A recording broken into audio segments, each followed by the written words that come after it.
You're in the Paracast, the gold standard of paranormal radio. And now, here's Gene Steinberg. Well, the forums at forum.theparacast.com are wild. They're woolly. They're wacky. They're contentious. I've never seen it like this before. We've had pretty crazy, but in the wake of the appearance of Dr. David Jacobs on the Paracast last week, it has really gotten bent out of shape. It started before his appearance, and what's funny is he was on the show a few years ago, and the response was pretty normal. So in that 2 or 3 years, things have festered to the point where he is extremely polarizing. And what surprises me here, in his new book, he's expanding on a concept he first voiced back in, the late 1990s?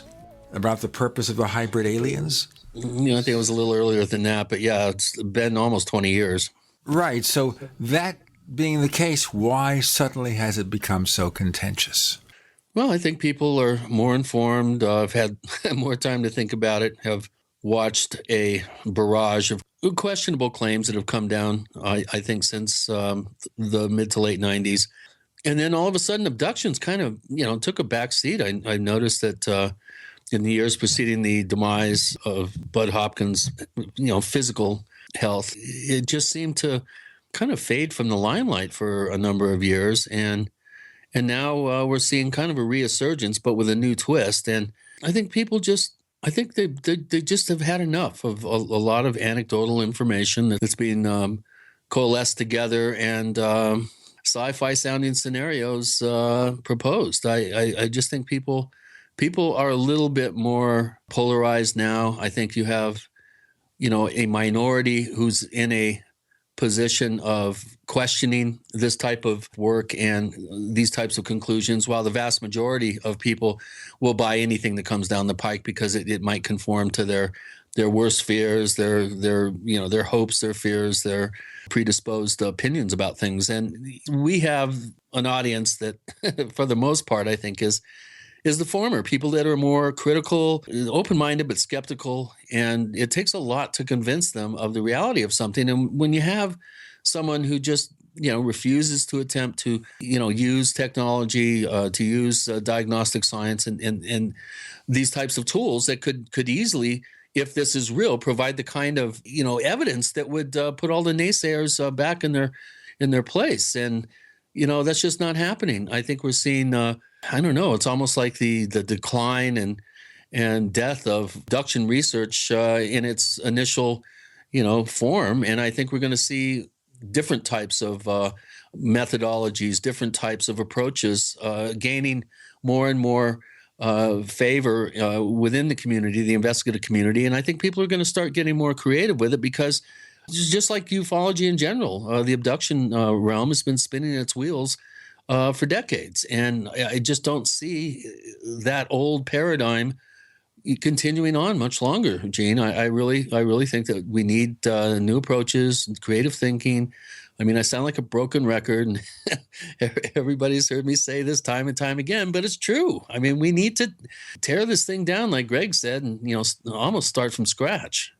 Yes, and certainly in this case, the most important questions we asked of Dr. Jacobs were the ones about monitoring, surveillance, and then it follows due genetic testing because so many of his reports involve some kind of sexual interaction. Otherwise, how do you produce hybrid aliens? Well, genetic testing would certainly be important. And if someone claims they've been attacked by aliens, I don't know, do a rape kit? I know I made reference to this very polarizing issue about Dr. Jacobs asking one abductee for one of her pieces of underwear, I guess to do DNA testing, for why else would you do that? And then one listener got so bent out of shape, that person said they would never listen to the Paracast again because I wrote that one sentence about doing genetic testing. Yeah, it's crazy out there. Crazy world. Yeah. Volcanic response. I've never seen a thread build upon itself so quickly, and it's up around 300 posts already in just a matter of days. That's pretty interesting. It really did strike a chord out there, and of course we're being taken to task for even having him on the show. And yet I've been getting feedback from one scientist in particular who, is courageous enough to get involved in doing some survey work with abductees. I think he's approaching it from a very interesting new perspective. And he said, hey, you were really polite, but you asked some really important probing questions, and his responses in his critique were his responses were feeble. And he was putting it kindly, I think, according to him. One important thing here is after the show, Jacobs did say he would accept working with outsiders in the sense of trying to do some kind of scientific verification.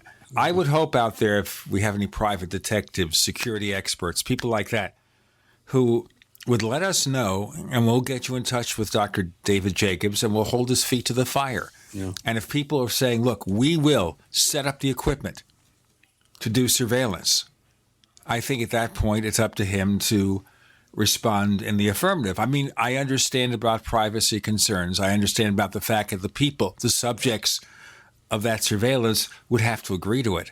But still, let's make that effort.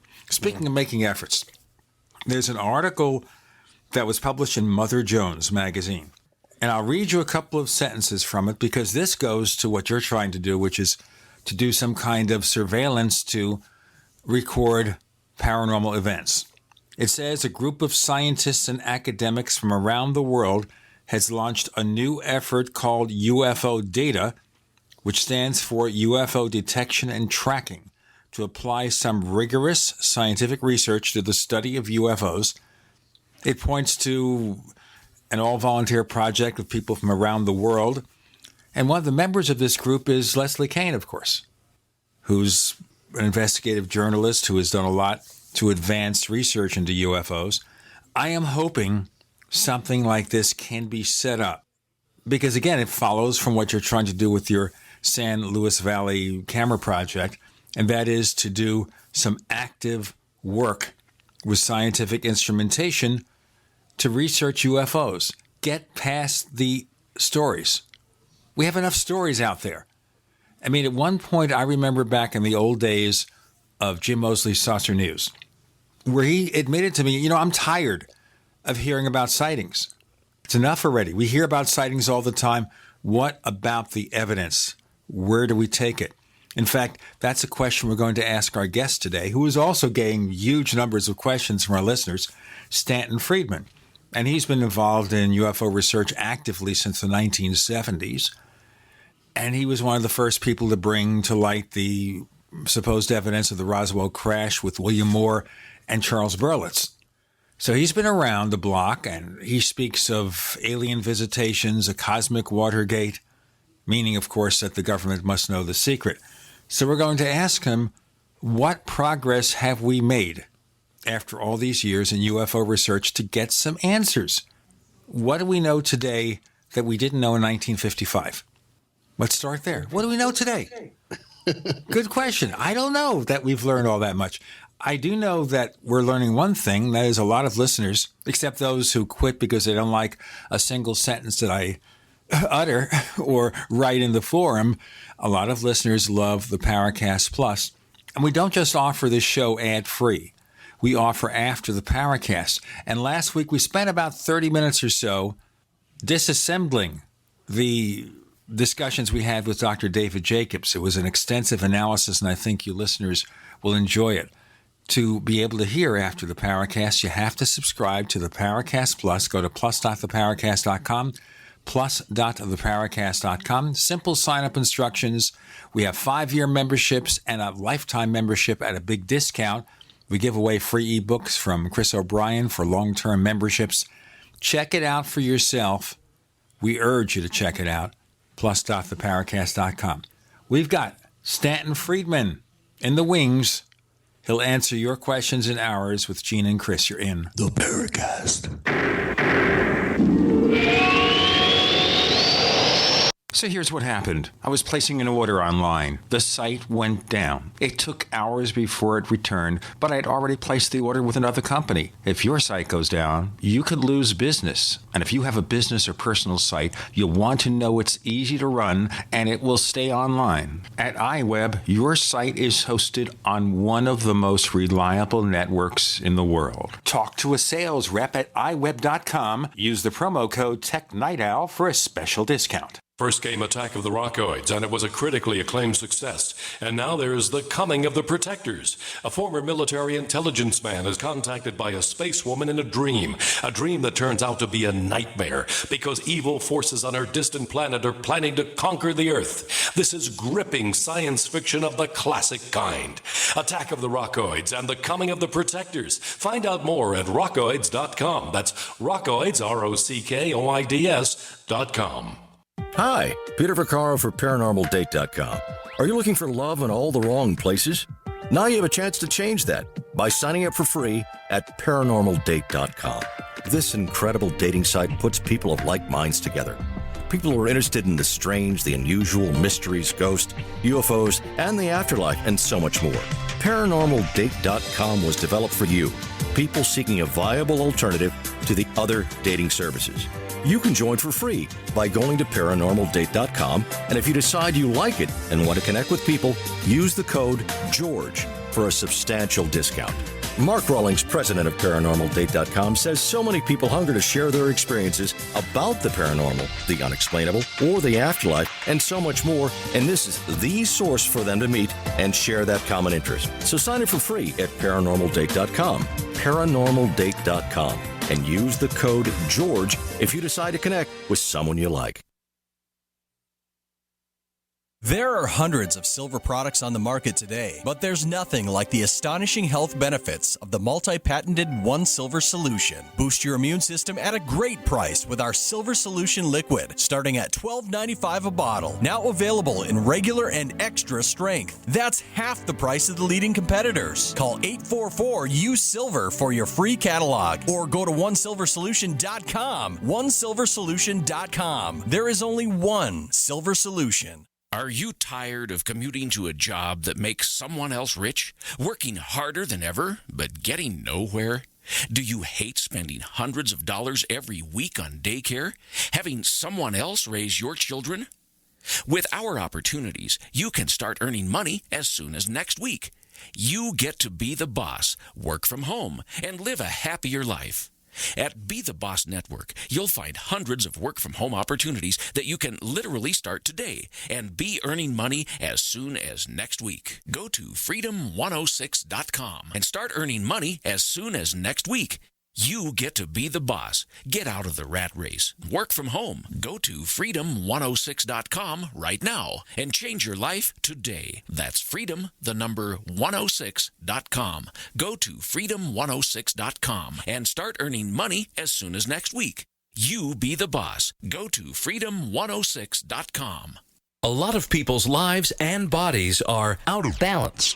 AlkaVision Plasma pH drops optimize pH level and get rid of harmful waste and acid. Just a few drops in water restores vibrance and energy and gets you back in balance. Now order 2 bottles and get $10 off your order. Sign up for monthly auto shipping and save 25%. Call 800-518-7615 or visit alkavision.com. Alkalize your body. Supercharge your health at alkavision.com. We'd like to hear from you. If you have a comment or question about the Paracast, send it to news@theparacast.com. That's news@theparacast.com. And don't forget to visit our famous Paracast community forums at forum.theparacast.com. So, when you get to be our age, or Stanton Friedman's age, you start talking about your ailments. You talk about other things too, but that doesn't get to be very friendly. So what we're learning here is that I gather 80 is the new 50. Is that how it is, Stan? Sounds good to me. But you obviously had a little heart attack last year, but you're getting along pretty well now. I'm getting along very well and haven't used any nitro, and I was bored in the hospital for several days, read a few books. nothing useful going on. And I've been traveling quite a bit. I was off to England a few weeks ago. I was off to California at the MUFON conference. And remember, I'm on the East Coast, so it's a long way in either direction. And I was down in Massachusetts and Exeter. They had the 50th anniversary of the incident at Exeter conference and stuff. And so... Well, it doesn't sound like you're slowing down at all. No, I'm not. As long as I'm keeping busy, I think I'm healthier. So, look, that was the first time I was in the hospital in 79 years and 11 months. Wow. There's a very interesting point, Stan, that you raise, and that is this, that people who are forced to retire and give up their life's work and stop doing the things that really keep them going and help them get up in the morning, those people don't live, I think, quite as long. And I know when my father was forced to retire from the New York City transit system, he was 70. Now, he found other things to do, and he hung out for another 9 years or so. But I can't help feeling, you know what? If they kept him on for another 5 years or so, well, he would have been over 100 today, but he would have hung out a lot longer. So that's it. When I reveal my age, which I want to here, people are surprised. They say, gee, you look a lot older. No, they don't say that. Stan, we're going to talk about a lot of things about what's happening in UFO research. But as you know, on last week's episode, we had a discussion with Dr. David Jacobs. And his theory is that there are hybrid aliens infiltrating our society. It was one of the most polarizing shows we've had on the Paracast in recent months. Our forums were filled with pro and con comments. Really? I didn't hear the show, unfortunately. No. But you know about Dr. Jacobs. What is your assessment of that, about his work? Well, Dave has worked hard. He was a pioneer in actually doing a PhD thesis about UFOs. There have been more than a dozen since then. But I got wary several times. One was that he dismissed the Roswell incident because the government couldn't have kept it secret. Hundreds of people would have to have known. Well, there are loads of programs in which thousands of people knew about a secret and it wasn't released. So I don't think his knowledge of security is very good. I'll mention the stealth aircraft, for example, spent $10 billion over 10 years in secret. The Manhattan Project, the equivalent of more than that, back a lot earlier, of course. And there are many other programs. The Corona spy satellite, our first spy satellite, got more data about Soviet military installations than all the U-2 flights, remember them, Gary Powers, et cetera, then all of those flights put together, the first Corona spy satellite outdid them. It was a tremendous importance to us to have a good evaluation of what the heck the Russians were doing, because we could see it. The first one got more data than all those U-2 flights that preceded it. It wasn't released that we had such a thing until 30 years later. And incidentally, as an example of the clout that you have when you're working on highly classified programs, the first 12 launches were unsuccessful, but they still kept going, and the 13th was the winner. And they released that we had such a thing 30 years later. So, that was bigger than Roswell in terms of cash and effort and so forth. I still get a kick out of how they got the film back. Kodak had developed new film, more sensitive and so forth.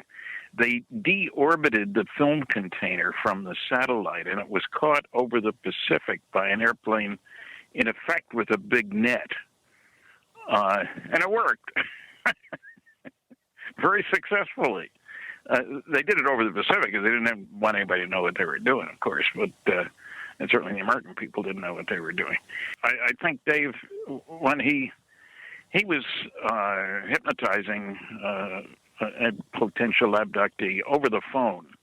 Well, that bothered me a lot. I didn't get into that. He also does it by instant messaging by Skype. I didn't know that, and neither one. I once took a course on hypnosis. My son was a hemophiliac, and there was talk that you could control bleeding to some extent with hypnosis, which makes a certain amount of sense. And so I took this course, and in the course, the professor regressed a girl in the class. She was probably 30, and he took her back to 25, 20, 15, voice changing at 15 and stuff.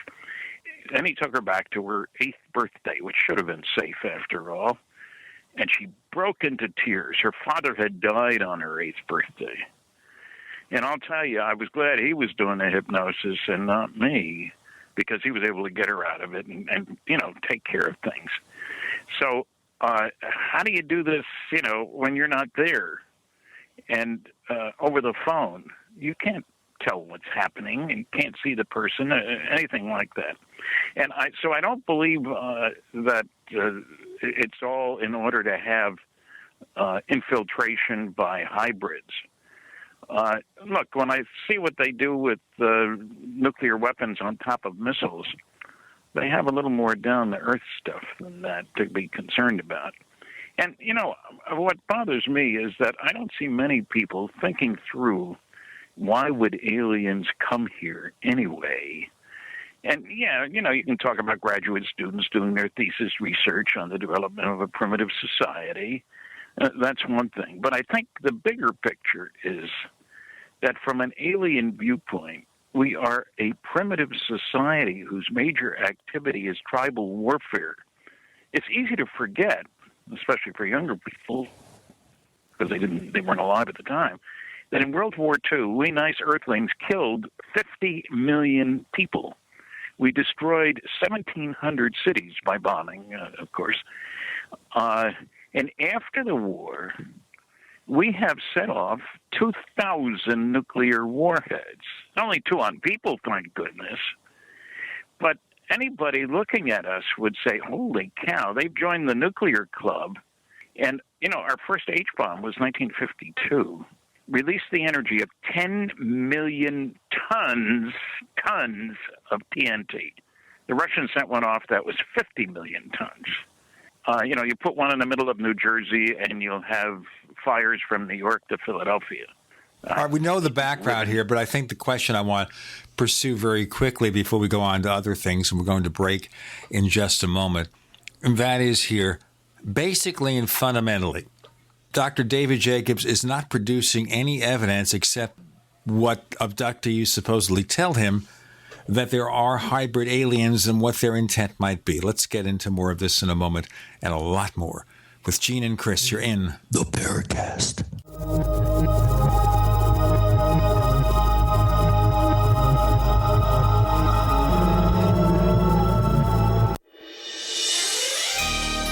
Thank you for listening to GCN.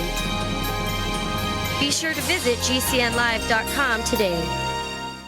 My name is Dell, and I live in El Cajon, California. I was concerned about my cholesterol readings because I knew that high cholesterol is related to clogging of the arteries and increases the risk for heart attack and stroke. One day, I heard an ad for Heart and Body Extract, and I was skeptical, but I decided to give it a try.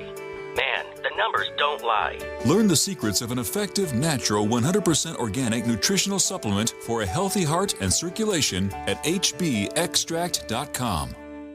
Paid non-attorney spokesperson Adam Pulaski of the Pulaski Law Firm with principal office in Houston, Texas is the attorney responsible for the content of this ad. This ad is not legal advice, and the choice of a lawyer should not be based solely upon advertisement. Services may not be available in all states. Attention Xarelto users. If you or a loved one took Xarelto and suffered a serious bleeding event, you may be entitled to financial compensation. Xarelto is a popular prescription blood thinner used to prevent blood clots and protect patients from strokes. These serious bleeding events have led to numerous cases of hospitalization and even death. Phone lines are open 24/7. Call 800-261-0937. That's 800-261-0937. Do you owe $10,000 or more to the IRS? Then get on board with the Tax Admiral and let us steer your way to financial freedom. The IRS is the largest collection agency in the world. They can freeze your bank accounts, seize your car, home, will garnish your paychecks and benefits. Don't take on the IRS alone. I can fight for you using industry secrets that can help stop the IRS. I'll cut your penalties, slash your interest, and reduce your overall tax bill. Sometimes I can even get it zeroed out completely. We're an A-rated company with over 30 years experience helping people clean up their mess with the IRS. And we have a 95% customer satisfaction rating. If you owe $10,000 or more to the IRS, are facing an audit, a lien, or levy, then call me right away. Call 800-287-7180. Again, that's 800-287-7180. 800-287-7180. 800-287-7180. Are your Google search results killing you? Unflattering content in blogs, news articles, online reviews, social media, or other sources can jeopardize your reputation, your business, and your livelihood. Let Reputation.com help. Our patented technology will make the truth about you more visible while pushing down unwanted negative content. Improve your Google search results. Call Reputation.com at 1-800-831-0771 for a free consultation. That's 800-831-0771. Do you lay awake at night and worry about the health and safety of you and your loved ones? Do you wonder what would happen if you weren't able to get to a hospital or doctor? How can you keep your family safe against the deadly pathogens that are beginning to emerge in the world today? Give yourself peace of mind with Supernatural Silver. Supernatural Silver is turning heads around the world as a new weapon in the fight against bacteria, viruses, and fungus. Supernatural Silver can be taken internally or used topically to help the body's own immune system fight off disease much more effectively. Supernatural Silver has been tested at independent universities and laboratories around the world and has been proven to be safe and highly effective against some of the planet's deadliest pathogens. There is no better product to have in your home for daily use or emergency preparedness. Go to supernaturalsilver.com, use the code SILVER2015 for 20% off, and give yourself and your loved ones a fighting chance with Supernatural Silver. If you're like me, you're concerned about the stock market and the economy. You're asking the questions, but it just doesn't seem that you're getting the right answers. Well, my friends at the Wealth Preservation Institute not only have the answers, but they've put together a free report, How to Survive the Upcoming Economic Collapse and Protect Your 401ks, IRA savings, and retirement income. Don't hesitate. This report's for free for a limited time by calling 888-772-2929. That's 888-772-2929. Take back your financial lives today.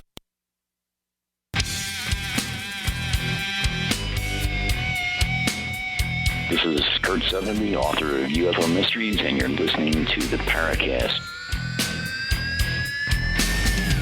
We have Stanton Friedman with us. We're talking about the state of UFO research, starting with abductions. So you get the point here that there's really no confirmation that anything that David Jacobs is reporting is true, right? Well, I would say that in terms of trying to intuit the goal, the reason for their being here, and the one word I want to throw in is quarantine us. And the reason I mention nuclear weapons is not only because we're bad guys, but if you have fusion technology, you can go to the stars. That makes us a threat to the neighborhood. Look how little time it took from our discovery of fusion in 1938 and the first atomic bomb in 1945, the first fusion device in 1952. That's not a long time. So I worked on a study of fusion propulsion for deep space travel, sponsored by the United States Air Force, incidentally. They spent $9 million on it, Aerojet General Nucleonics. And we realized that fusion propulsion for deep space travel was feasible. Now, it cost a ton of money, but all big programs cost a lot of money. You don't get this stuff for free. To give you an example of that, and some people look at me when I say that, what do you mean a ton of money, Stan? I said, well, look, here's an example. When I worked at General Electric Aircraft Nuclear Propulsion Department, just outside Cincinnati, Ohio, back in 1958, that's a long time ago, we spent $100 million that year. We employed 3,500 people, of whom 1,100 were engineers and scientists. We're not talking about 6 professors and 20 grad students, for goodness sakes. So there are big programs and we never flew a nuclear-powered aircraft, incidentally. Now you can go to the Navy and you say, well, look at the success they've had. Yeah, they did. We had nuclear submarines from 1956 or so on. First, our nuclear-powered aircraft carriers are remarkable. You want an example of fancy technology that most people don't know anything about? They can operate for 18 years without refueling. Think about that for a minute. That's very impressive. You don't need to go to the gas station, you know. What you're telling me, though, if I was E.T. We're a threat. And I come to Earth, I got to be real careful. Now, what if E.T. wanted to take us over? Would they do it overtly with guns blazing, or would they try to infiltrate us quietly? That's, of course, the Dr. David Jacobs' theory that all this is a stealth attempt to take over the planet Earth. Rather than do it overtly, you do it quietly till one day you wake up and aliens are in control. And some people think we're already doing that in our government. We have some pretty crazy people there running government, so maybe that's the case.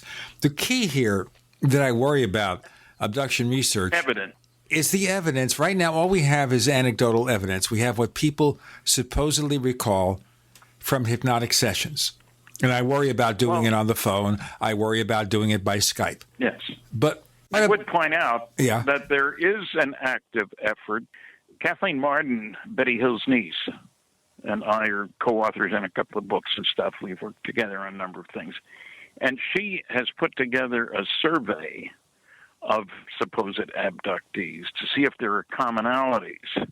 And amazingly, there are commonalities. A high percentage describe similar kinds of things. It's not random, in other words. It's not equally likely that you'll get this, that, or the other answer to the question about what's going on. And do you ever have any paranormal events in your life, incidentally, to pick a theme close to home? And a much higher percentage of abductees have than generally had a control sample and a regular sample, abductees and then non-abductees. And there were definite differences in how they responded to the long-form questionnaire. So we are getting other research, and Kathy's got her hands full. There's a lot going on. Look, the real problem, as you know, as David knows certainly, is that if you're wary of making a report of a UFO sighting, how much more wary of saying, oh, by the way, I was abducted. When I check my audiences after my lectures all over the world, typically 10% believe they have seen a UFO, much to their surprise. You see how the hands go up very hesitantly, and then, a lot of others. But then I ask, how many of you reported what you saw? 90% of the hands go down. And when people talk to me, the reason they didn't report what they saw is because they were fearful of ridicule. They'd be thought to be a nut. Okay, so that follows then that those who report abductions are going to be a fraction of that number, because it could be obviously a very embarrassing thing to talk about. Yes. Especially if the encounter is describing rather invasive behavior. But the other question we raised last week, and maybe we could respond to that, and that is, with regard to actually finding evidence, what about working with people who have frequent abductions and setting up surveillance equipment? Trackers. That's been tried on a number of occasions and hasn't been successful. Why is that? Maybe because the aliens are smarter than we give them credit for. So how does that work out? Well, telepathy looks good to me. And I'm sure, I don't know what David said. Obviously, I didn't hear the program. But I'm sure that's the primary means of communication. And so if you know you're sitting there and there's a camera hidden someplace, and admittedly today cameras are pretty darn small, you can hide them and recording devices and so forth, then you know about it. That means your abductor could know about it too. So I'm not guaranteeing you that's what's going on. I'm just saying that's a likely possibility. These guys are pretty sharp. And, so if we set up the cameras, they'd find a way to turn them off, redirect them, or something like that. Is that the point? Yeah. Well, that would be data right there. I mean, that would be important information to ascertain. Well, okay, and maybe it's happened. But I don't think they'd send a signal that says, hey, we're recording you. And the aliens say, no, you're not. And off goes the machine. Who knows what's going on? Oh, but you're saying here is that this has been tried and has failed. Yes, that's right. Is the reason that they accidentally or deliberately turn it off? What's the reason that it fails? Well, because it's turned off. You're not no recording, no data. Look, if they can stop automobiles, for goodness sakes, which has happened many times. QFOS published a study, there are a few hundred incidents of stoppage of, I'll call them internal combustion engines, to include more than just cars, tractors or whatever you want. That takes a certain amount of sophisticated technology. And if they have telepathy, which we know they do from a zillion sources, put the two together. We're not dealing with idiots. And it seems to me, generally speaking, that the first rule for any explorer, adventurer, visiting fireman, whatever you want to call them, is make sure you can get home. That's I won't say the prime directive. Those words are used for something else. But you can think of other reasons for coming here, besides wanting to make sure that the idiots don't come out bothering them. Look, every nation on Earth has an air defense command. It's probably called different things in other places, but the idea is you don't want a surprise attack from your neighbors. We had one Pearl Harbor. That was quite enough. So that's the first thing. You don't want Earthlings. Look, when I say we're a primitive society, this year we will spend $1 trillion on things military on this planet. How many thousand kids died needlessly yesterday of preventable disease and starvation? We're not nice guys. But there are other reasons you can think of for aliens coming here. They may have been stealing the goodies. Mining, for example. Remember all those gold miners that went off to California and off to Alaska and any other place where there was a hint of gold?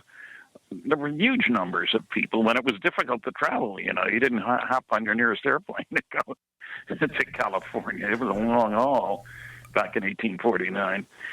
Let's do our break here, Stan. We'll get back to this. We have Stanton Friedman. More to come with Gene and Chris. You're in the Paracast.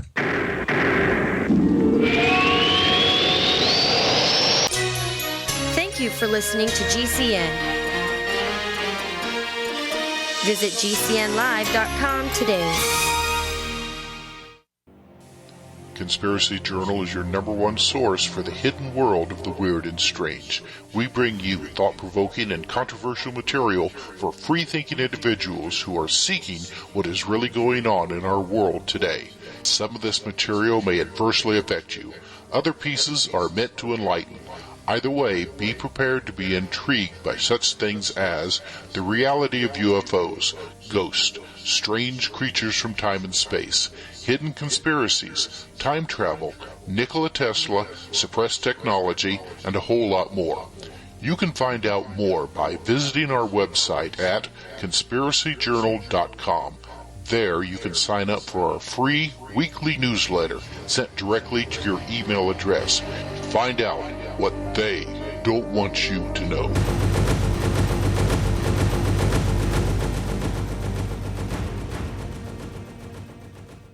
Hey, Berkey Guy here. Are you still drinking unfiltered tap water? Does your water contain chlorine or fluoride? Will you have drinkable water in an emergency? The Berkey Guy is here to help you remove these and other potential contaminants from your water, thus helping you drink clean, purified water. We offer Berkey water purification systems at the lowest available prices online. Don't go another moment without Berkey system. Over the last 10 years, we've helped thousands drink clean, purified water. Join them by visiting goberkey.com or call me, the Berkey Guy, at 877-886-3653. That's 877-886-3653. We use mobile devices right against our bodies every day, but growing scientific evidence has emerged showing serious health risks associated with exposure to EMF radiation emitted from these devices. The solution is Defender Shield, the most effective mobile radiation shielding ever developed. Defender Shield blocks virtually 100% of EMF radiation from cell phones, tablets, and laptops, and starts at just $64.99. Buy now at DefenderShield.com. For 10% off, use promo code GCN. DefenderShield.com, the worldwide leader in mobile radiation shielding.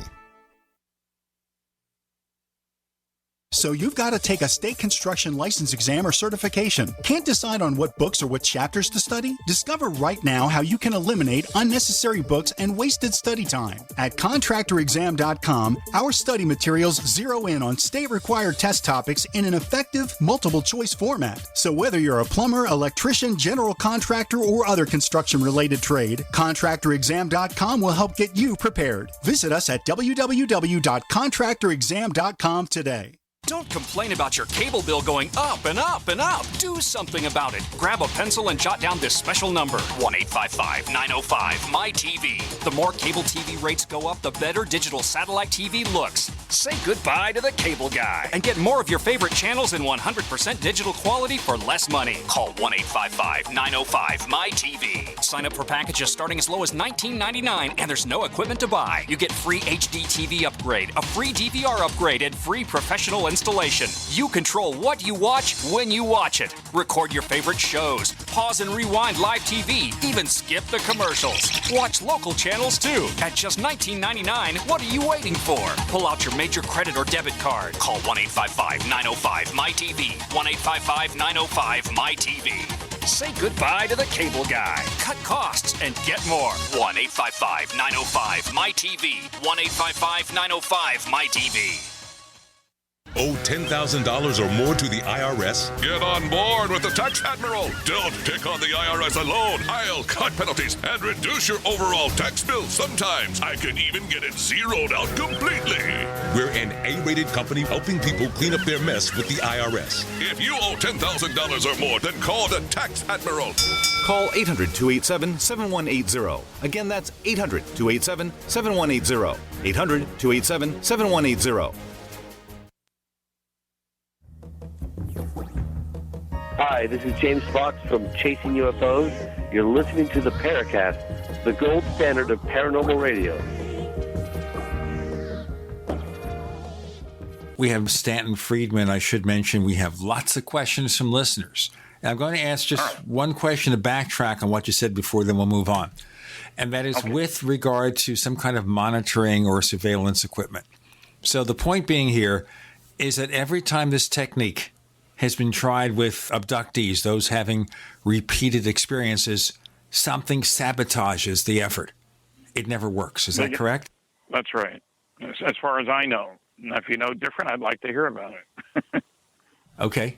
There are other reasons for coming here besides our potential for attacking them. The Earth is the densest planet in the solar system. I don't mean the people. That's probably true, too. There are more heavy metals here than any other planet in the solar system. You say, who cares? Well, some of the heavy metals are very rare and have very special properties. I'm talking about osmium, rhenium, iridium.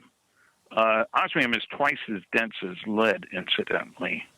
You know, heavy as lead, light as balsa. Well, lead is not the heaviest thing around. I like unobtainium. Well, okay. These metals, look, you know what uranium was used for 100 years ago? Yellow coloring agent for tableware, plates, pottery. You know, it's illegal to do that now because it's radioactive and you might get some washed off when you soap on it and so forth and so on. But still, that shows you how ignorant we were. You know, as another example of that, two of the greatest scientists, Albert Einstein and Lord Rutherford of England, both said that they didn't see any way that you could get any useful energy out of the nucleus. You know, E equals MC squared. And it was only when somebody found out in 1938 that, gee, you get more than one neutron when an isotope, an atom fissions, and maybe you can get a chain reaction. And so that led to the nuclear age. So there are things that we don't know. We are ignorant. And people don't like me to say that, but we are.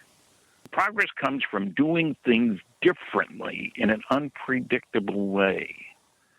And when I mean unpredictable, who knows which direction you're going to go with the latest study.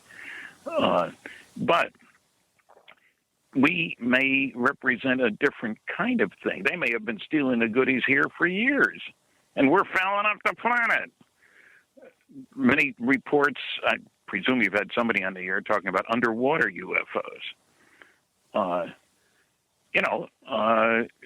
What are they doing down there? Having a cool dinner, a fish dinner? Or maybe they're stealing the diamonds that washed in off Africa.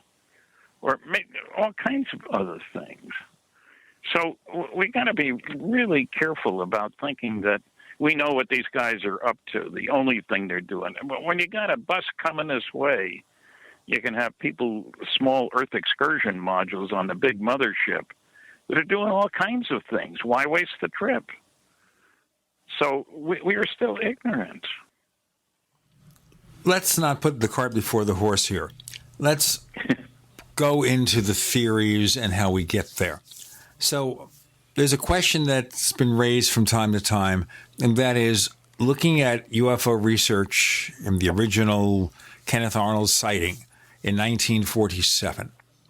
I remember it well. No, I don't. You'll remember it better than I do. I don't either. You're quite young then. In any case. 13. I was bar mitzvah that year, please. Okay. So the year you were bar mitzvahed, the UFOs came down. Significant? I don't know. But what have we learned positively about UFOs since then? How far have we advanced? It depends on who you mean by we. I don't have access to the wreckage recovered at Roswell or Aztec or the plains of St. Augustine or in Pennsylvania there. So I don't know what we've learned, but working with far out materials for my time in industry, crazy stuff, but exciting stuff. I don't have access to any of that information, although I'll give you a hint. If a saucer crashes, say at Roswell, you distribute the pieces, and there were a lot of little pieces, to your best highly secure labs with high-level security clearances. And the first question you ask is, what the heck is this stuff? You don't tell a guy where you got it. He has no need to know for that. Let him think it's from a spy. Who knows? And he comes back to you and says, I don't know where you got this stuff, but it's a combination of samarium and cobalt. Why in the world would anybody put those two together? That's not your problem. You send it off elsewhere and you say, I want you to look at the electric and magnetic and nuclear properties of this stuff. And the guy comes back and says, I don't know where you got this stuff, but I measured the highest magnetic moment from any material I've ever tested. Make a great permanent magnet. And pretty soon, ghetto blasters were using fancy permanent magnets made out of samarium and cobalt. Well, I say that because I was doing a weekly radio broadcast back in the 80s on science for a local CBC radio station. And I had read an article about new and better permanent magnets, neodymium iron boron. I'm not making those up. Those are real. And at the end of the article, it said the original work on samarium cobalt permanent magnets was done at Wright-Patterson Air Force Base. And I just laughed like heck. We got to cut to the chase here because we have a lot of questions. All right. So you're saying here that this material may be the result of what we discovered from alien technology then? Yes. Why not? And as a matter of fact, let me give you another example. In my book, Flying Saucers and Science, there's a picture of me with my hand on the Apollo 12 command module. It's a big round object. It looks more like a flying saucer than like a high-speed aircraft. Because I always learned when I was young that you need a pointy nose, sharp wings, high streamlining for a high-speed object in the atmosphere. And the return module, the Apollo command module, comes back at close to 25,000 miles an hour. And it's a round, blunt body. Well, I discovered the Air Force was doing, in 47, they were doing wind tunnel tests on round, blunt bodies, would you believe? So that may be something else we learned. And there are probably plenty of others. But so what I'm saying is we don't know what the classified programs have learned. And they ain't talking to me or David Jacobs. All right, but that's speculation at this point. We're assuming that if a UFO crashed at Roswell, we captured the wreckage, we're learning things about it, we're learning things about alien technology, maybe we're slowly filtering that technology into military or civilian use. That follows what Philip Corso said in The Day After Roswell. Well, I'm not buying Philip Corso. I understand. Because I checked, and found he wasn't telling the truth about himself. And that always gets me concerned. He said he was a member of the National Security Council. He was not a member and never attended a meeting, according to the Eisenhower Library. And he also made claims about what happened at Fort Riley, Kansas on July 6, 1947. And now, why the people at Roswell? I mean, he supposedly was able to look at a box in which there was an alien body and blue fluid. And it was his bowling buddy, and he let him see it. Now, that's a gross violation of security in the first place. In the second place, why would the people at Roswell, who, after all, had lots of big airplanes, that was their role, the most elite military group in the world, they dropped the atomic bombs on Hiroshima and Nagasaki, etc. Why would they have put stuff on a truck? If you can put a nuclear weapon on an airplane, which was the whole point of Roswell, then you wouldn't put it on a truck. Let's just using this as a metaphor for recovering or having evidence of alien technology. I understand the problems with the Corso book. We know that the version that was published is heavily edited or rewritten from the original, which I believe is posted online over at openminds.tv if you want to look for it and see the original version as opposed to the one that was done after Bill Burns worked with it. Okay, the key here is we're speculating heavily that some of our technology is reverse engineered alien technology. From a practical standpoint, if we did recover this technology, it would make sense that we learned a few things from it. Maybe not so much because we're talking about possibly highly advanced technology, spacefaring people. Maybe we learned a few things at the edges. But how do we really prove that? That's speculation, isn't it? I'm going to have you answer when we get to our next segment with Stanton Friedman and Gene and Chris. You're in the Paracast.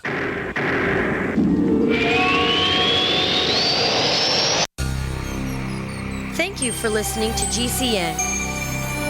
Visit GCNlive.com today. Ray Perkins, a reclusive veteran burned out from the Gulf War, lives tortured by relentless, perplexing nightmares. Nightmares of a horrific battle in deep space and of a mysterious woman suffering in agony for her devastated world.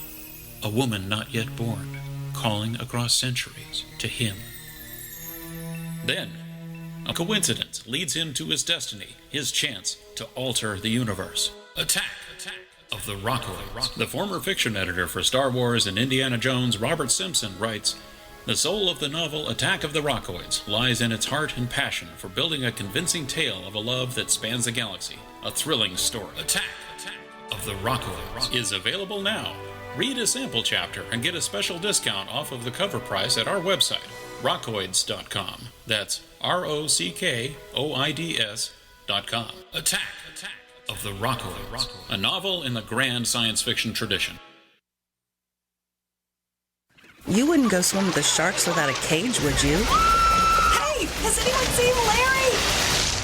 It's in our nature to protect ourselves, especially when protection is simple and affordable. That's why IDStronghold.com has been providing affordable RFID protection for over 10 years. ID Stronghold wallets protect you from electronic pickpockets who pass near you with a scanner and steal your credit and debit card info, as well as data from other cards containing RFID chips. IDStronghold.com, the original maker of shielded wallets, is a technology company, so we understand how to best protect you against intrusive radio waves. ID Stronghold wallets are designed to block RFID signals, open or closed, no matter where in the wallet you put your cards. Most other RFID wallets on the market were designed with only fashion in mind and don't shield properly, if at all. If you're shopping for your next wallet, be sure to get the protection you deserve by going to idstronghold.com, because getting anything else is like being the next victim in a Jaws movie.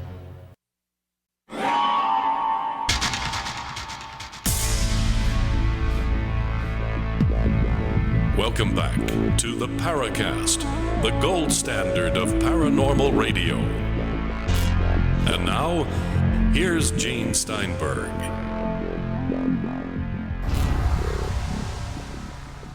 You have Stanton Friedman. Let me remind you that we have another radio show called After the Paracast. If you want to hear it, all you have to do is join The Paracast Plus at plus.theparacast.com, plus.theparacast.com. Low monthly, annual, 5-year, lifetime subscription rates. We give free ebooks for long-term subscriptions. The Paracast Plus, plus.theparacast.com. So my question to Stanton Friedman is, it is practical and probably quite reasonable to speculate that if we have access to alien technology, some of it is filtered into military and or civilian life, or both. Okay, that being the case, how do we know that? How can we prove it? How can we determine that's true? I don't know. None of the people who know the details are talking, as far as I have heard, whistleblowers, if you will. I haven't heard any of them say, I know where we got that, and it's directly from A, B, C, or D. On the other hand, when you find that the work on samarium and cobalt was done at Wright-Patterson Air Force Base, that's a pretty good hint, early on. There are a lot of things we don't know and can't prove because we don't have access.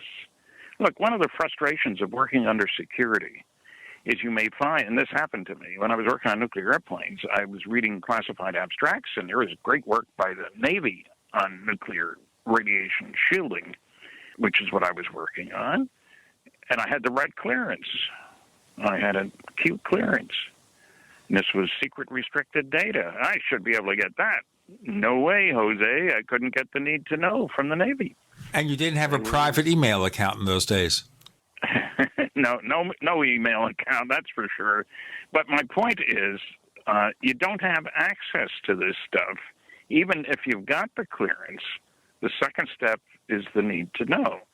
So if you expect me to produce a paper, top secret Umbra, that lays out what they learned from whom and so forth, don't expect it.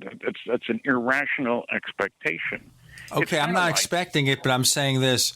How do you speculate this exists and this has happened if you have no access to any information, unless you have a whistleblower who delivers something you can confirm to know that they're telling you the truth? Well, as I say, when I find a statement in an official report that the work on this new and better permanent magnet was done at Wright-Patterson Air Force Base, they were entirely working on military-related technology. And I haven't seen any open literature that suggests that this was a product of, 10 years we've been waiting for this to come along. Proof is an elusive phenomenon when you don't have access.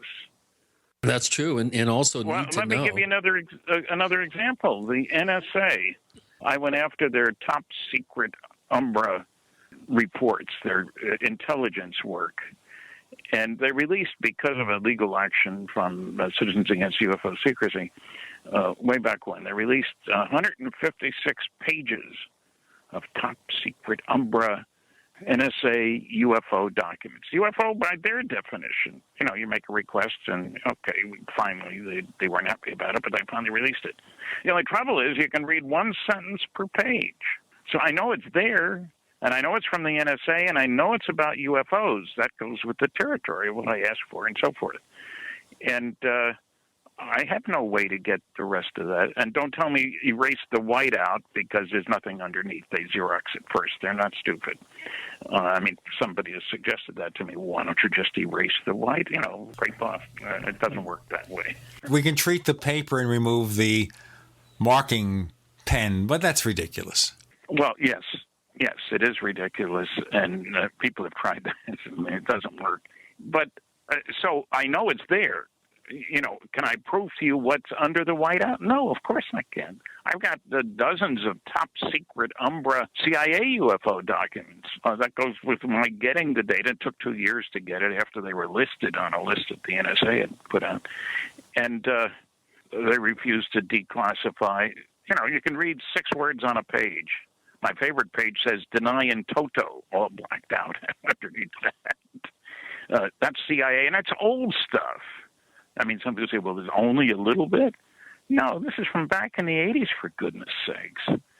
So there are things that we have to say, how would you behave? Now, remember, back engineering is not a new idea. If a German airplane crashed in England and wasn't blown up by the crash, engineers took a look at it, looked very carefully at it. What can we learn? What were their tolerances? What materials did they use for this, that, or the other thing? What can we learn? Is there, a radar set on board? Let's check these things out. But none of that was publicized. No article in the newspaper saying, look what we discovered on that crashed German airplane. It doesn't work that way. The classified world is a big one. Well, that leads to one of our listener questions, Stan. And this kind of goes to the heart of need to know. And this comes from Ronaway, who posted his question at forum.theparacast.com, where our listeners can ask questions of our esteemed guests, such as Stanton Friedman. As Mr. Friedman is involved in the Presidents and UFOs, I guess this is a book. Do you believe that all the presidents during the UFO era have been made aware of the truth, and have they shared it with our allies?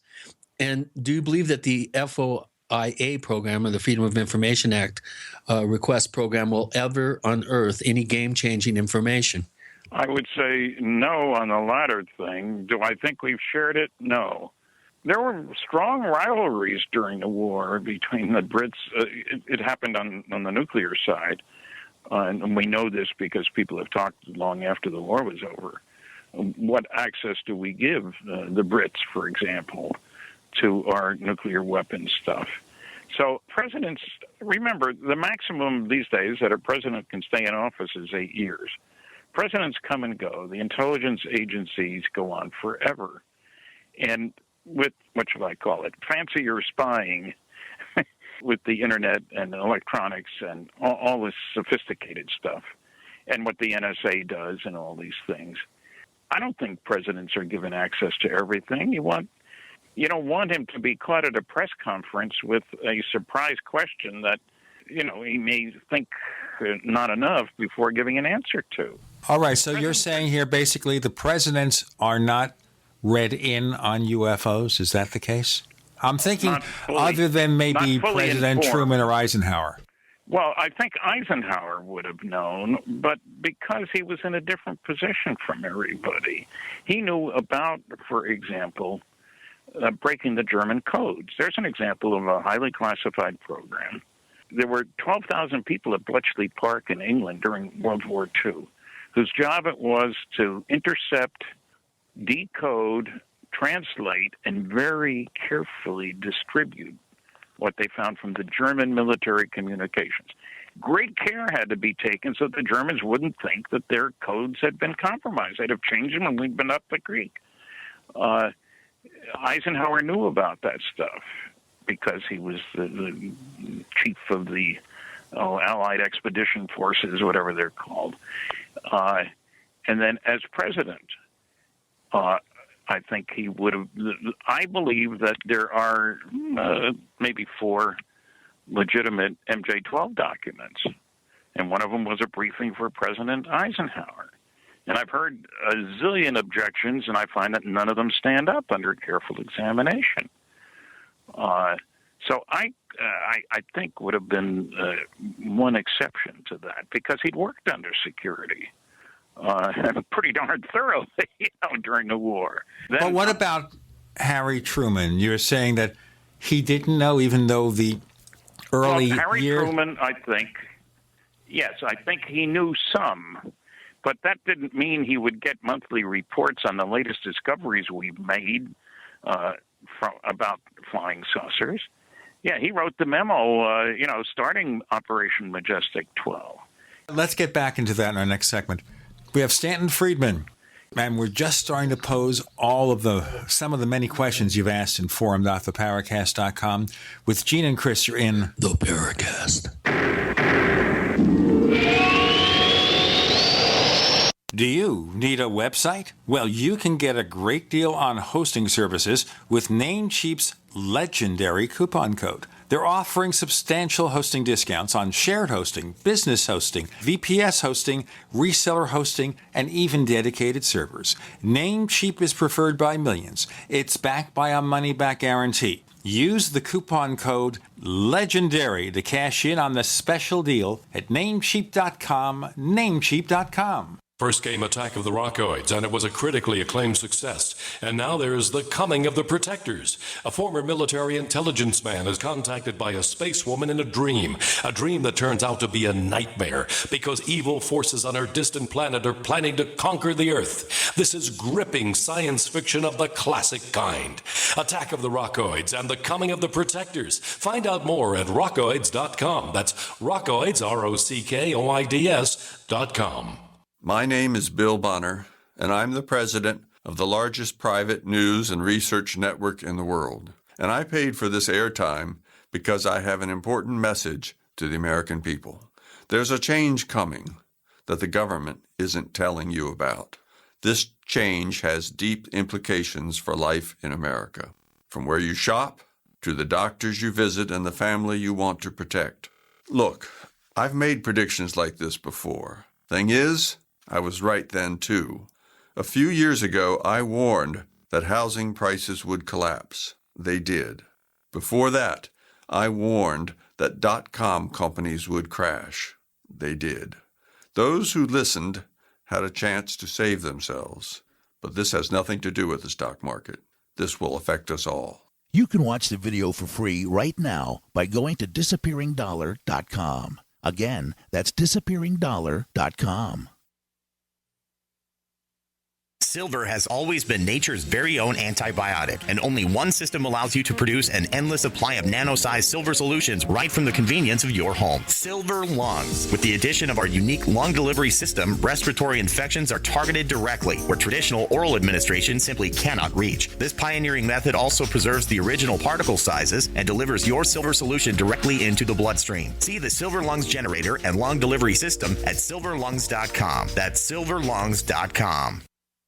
This is a healthcare alert from the Pain Relief Hotline. If you, a family member, or a loved one suffers from knee, back, shoulder, or ankle pain and have Medicare as your primary insurance, we've got great news. You don't have to suffer any longer. You can immediately qualify for a pain-relieving brace at little or no cost to you by calling our 24/7 Pain Relief Hotline at 866-389-0620. Delivery is free and all paperwork is handled for you. If you are on Medicare and have knee, back, shoulder, or ankle pain, don't wait. You can qualify to immediately receive a pain-relieving brace at little or no cost by calling our 24/7 Pain Hotline now at 866-389-0620. Our representatives are standing by 24/7 to take your call and rush you your pain-relieving brace at little or no cost to you. Shipping is free and all paperwork is handled for you. Just call 866-389-0620. That's 866-389-0620. Again, 866-389-0620. Paid non-attorney spokesperson Adam Pulaski of the Pulaski Law Firm with principal office in Houston, Texas is the attorney responsible for the content of this ad. This ad is not legal advice, and the choice of a lawyer should not be based solely upon advertisement. Services may not be available in all states. Attention Xarelto users. If you or a loved one took Xarelto and suffered a serious bleeding event, you may be entitled to financial compensation. Xarelto is a popular prescription blood thinner used to prevent blood clots and protect patients from strokes. These serious bleeding events have led to numerous cases of hospitalization and even death. Phone lines are open 24/7. Call 800-261-0937. That's 800-261-0937. We'd like to hear from you. If you have a comment or question about the Paracast, send it to news@theparacast.com. That's news@theparacast.com.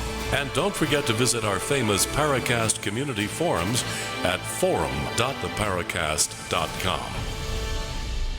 War was Stanton Friedman, so we have a situation here where maybe President Truman, where the buck stopped, knew a little bit. Eisenhower, because of his military background, knew more, but not so much JFK or Nixon or Ford or Carter or Reagan or any of their successors. What about Bush, especially George H.W. Bush, because of his former intelligence background? I think he, as director of the Central Intelligence Agency, might very well have known more than the others did. But anybody who is head of the CIA or NSA or any of these other alphabet soup agencies, the DIA, all of these guys are extraordinarily careful about what they say and what they reveal. They wouldn't get those jobs if they had a history of opening their mouth when they shouldn't. So, yeah, I doubt if George Bush Sr. told George Bush Jr. frankly. It's kind of like when people looked at the list of MJ-12 guys, I've had people say, well, surely they would have told their wives what they did. Nonsense. I had a clearance for 14 years. I never told my wife anything classified. And the best example I know, the man who headed the Manhattan Project to develop nuclear weapons, General Leslie Groves, on August the 6th, 1945, his wife was given a call by somebody at his office at the Pentagon. And he told her he thinks she'd be interested in what would be on the news at noon that day. So she listened. He didn't tell her why. And it was the program about the development of the first explosion. Hiroshima, not the first explosion, but the first one dropped on anybody. And this great new weapon, we're going to end the war real quick, which it did. And she thought the reason he had called this guy in her husband's office was because their son was due to be sent over to the Pacific for what would be a horrible invasion of Japan, because they fought like tigers. But the last line of the program said, this program to develop this incredible new weapon was done under the direction of General Leslie Groves. That's when she found out what he'd been doing for the previous 2 years. Traveling all over, busy as can be. She didn't know what he was doing. So you got to be careful about jumping to conclusions. Vannevar Bush, a member of the MJ-12 group and President Roosevelt's science advisor, and then Truman's, made a point of compartmentalization. You get to know what you need to know, not what the guy next door to you is doing, just because he's next door to you. And Harry Truman is a good example of keeping things secret. He was a senator, and then he became vice president in the 44 election. Okay, he didn't know about the Manhattan Project until 13 days after President Roosevelt died. He had to have a special briefing, and that's when he found out about it. And he had to make the decision about whether to use the bomb and so forth. That's compartmentalization. Vice President of the United States was not briefed on that until he became president. Okay, I think we know that history, Stan. But I guess the big question here is, we're doing a lot of speculation about what did they know and when did they know it, what kind of information we may have. But if it's being kept compartmentalized, it's being kept secret, the secret has been kept for generations. For several generations, we have changes of command, the secret's still being kept, people being read in. Sure. At the end of the day, when and how do we prove any of this? Well, what do you want? Me to give you some top secret document that isn't No, but I'm saying I can't do that. So you're saying basically here that until or unless the governments disclose what they know, and that goes back to disclosure, or there's some kind of event where you have no control over, such as a massed landing, some effort by ET to communicate with us on a planet-wide scale, like they did in Earth versus... In the middle of a soccer match. Who knows? Or like Earth versus the Flying Saucers, where they send a message in different languages around the world on televisions and radio. In fact, they did the same thing in the movie Man of Steel, the Superman reboot, where Zod, General Zod, communicates around the world because he demands that they bring him Kal-El, Jor-El's son. You get the picture. So unless this happens, we'll never solve this mystery, will we? Well, it could be if we had a Woodward and Bernstein around to do what the Washington Post did on the political Watergate, to blow the lid off the cosmic Watergate. And one piece of information, for example, that clearly reveals the possibility is the General Carol Bolender memo. I mean, people don't realize it because no big newspaper, as far as I know, has ever covered that story. And as far as I know, I'm the only one who actually talked with General Bolender on the phone. I found him. Remember, just a very simple phrase. He was an Air Force general. Nothing to do with Project Blue Book. He was working on a lunar excursion module and was working 12-hour days before we landed on the moon in the middle of July of 1969.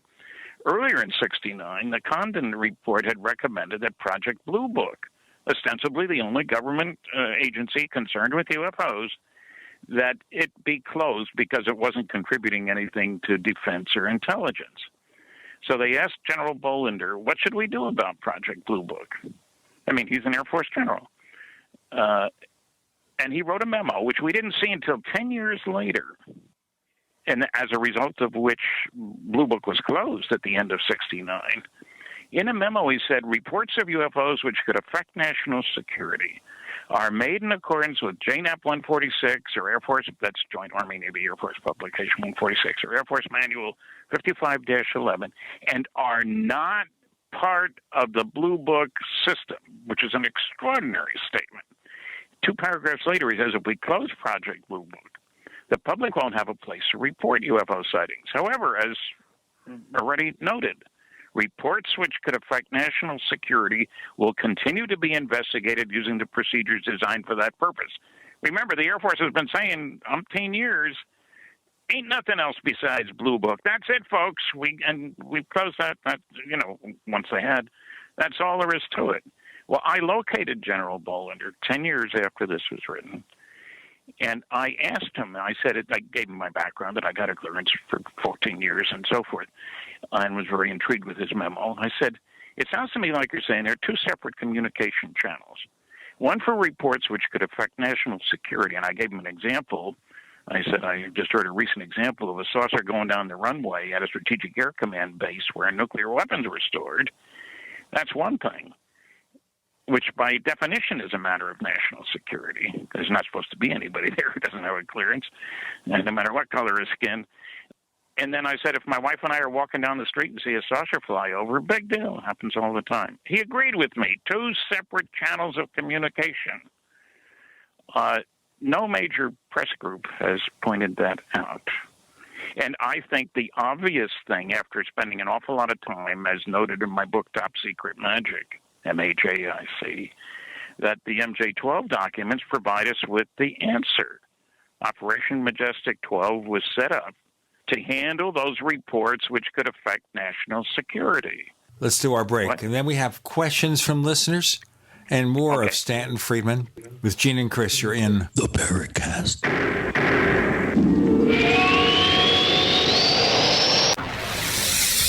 You are listening to GCN. Visit GCNlive.com today. It's time to kick some ash because cigarettes have met their match. Smokers are switching to Vaporite e-liquid by LeSig because when you kick ash, you kick tar and smelly smoke too. LeSig smokes the competition with real people customer service, a 7-day satisfaction guarantee, and same-day fast free shipping. Become a vapor today at LeSig.com, spelled LECIG.com. LeSig e-cigarettes. Kick some ash. We use mobile devices right against our bodies every day, but growing scientific evidence has emerged showing serious health risks associated with exposure to EMF radiation emitted from these devices. The solution is Defender Shield, the most effective mobile radiation shielding ever developed. Defender Shield blocks virtually 100% of EMF radiation from cell phones, tablets, and laptops, and starts at just $64.99. Buy now at DefenderShield.com. For 10% off, use promo code GCN. DefenderShield.com, the worldwide leader in mobile radiation shielding. The Genesis Communications Network is one of America's premier broadcasters of captivating talk radio. We thank you for listening. Now, just imagine, there are thousands of people who are just as passionate about radio as you are. But what you may not realize is how easy and affordable it is to advertise with us. Radio commercials for your business could be heard on hundreds of radio stations across the U.S. every day. We can help you by creating an effective radio advertising campaign for your company. From script writing to producing your commercial, just like the one you're listening to right now. No other network provides the level of customer service we do. When it comes to radio advertising, we are your one-stop shop. And no matter how big or small your business is, we can help.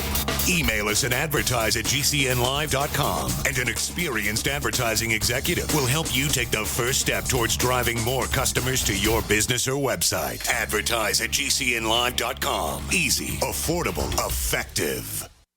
This is Dan Pilla. Do you owe the IRS money you can't pay? Are tax debts crippling you? I've defended people from the IRS for over 30 years. I've helped thousands, and I can help you too. I wrote the book on IRS settlement, and I'm telling you, there's no such thing as a hopeless case. Call 800-34-NO-TAX to finally get free of IRS debt. With the IRS's new programs, there's never been a better time to solve your problem. Call 800-34-NO-TAX. That's 800-34-NO-TAX, or my website, danpilla.com. Hi, Peter Vaccaro for ParanormalDate.com. Are you looking for love in all the wrong places? Now you have a chance to change that by signing up for free at ParanormalDate.com. This incredible dating site puts people of like minds together. People who are interested in the strange, the unusual, mysteries, ghosts, UFOs, and the afterlife, and so much more. ParanormalDate.com was developed for you, people seeking a viable alternative to the other dating services. You can join for free by going to ParanormalDate.com, and if you decide you like it and want to connect with people, use the code GEORGE for a substantial discount.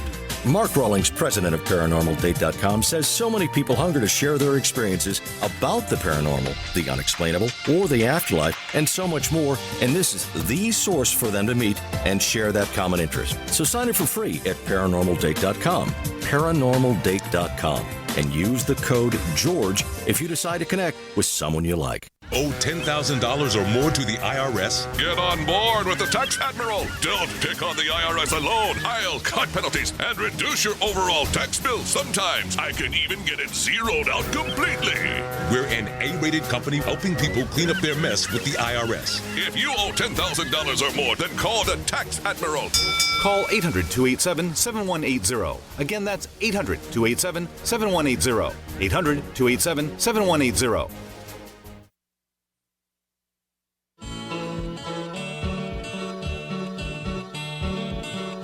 This is Micah Hanks of the Gralien Report, and you're listening to the Paracast, the gold standard of paranormal radio.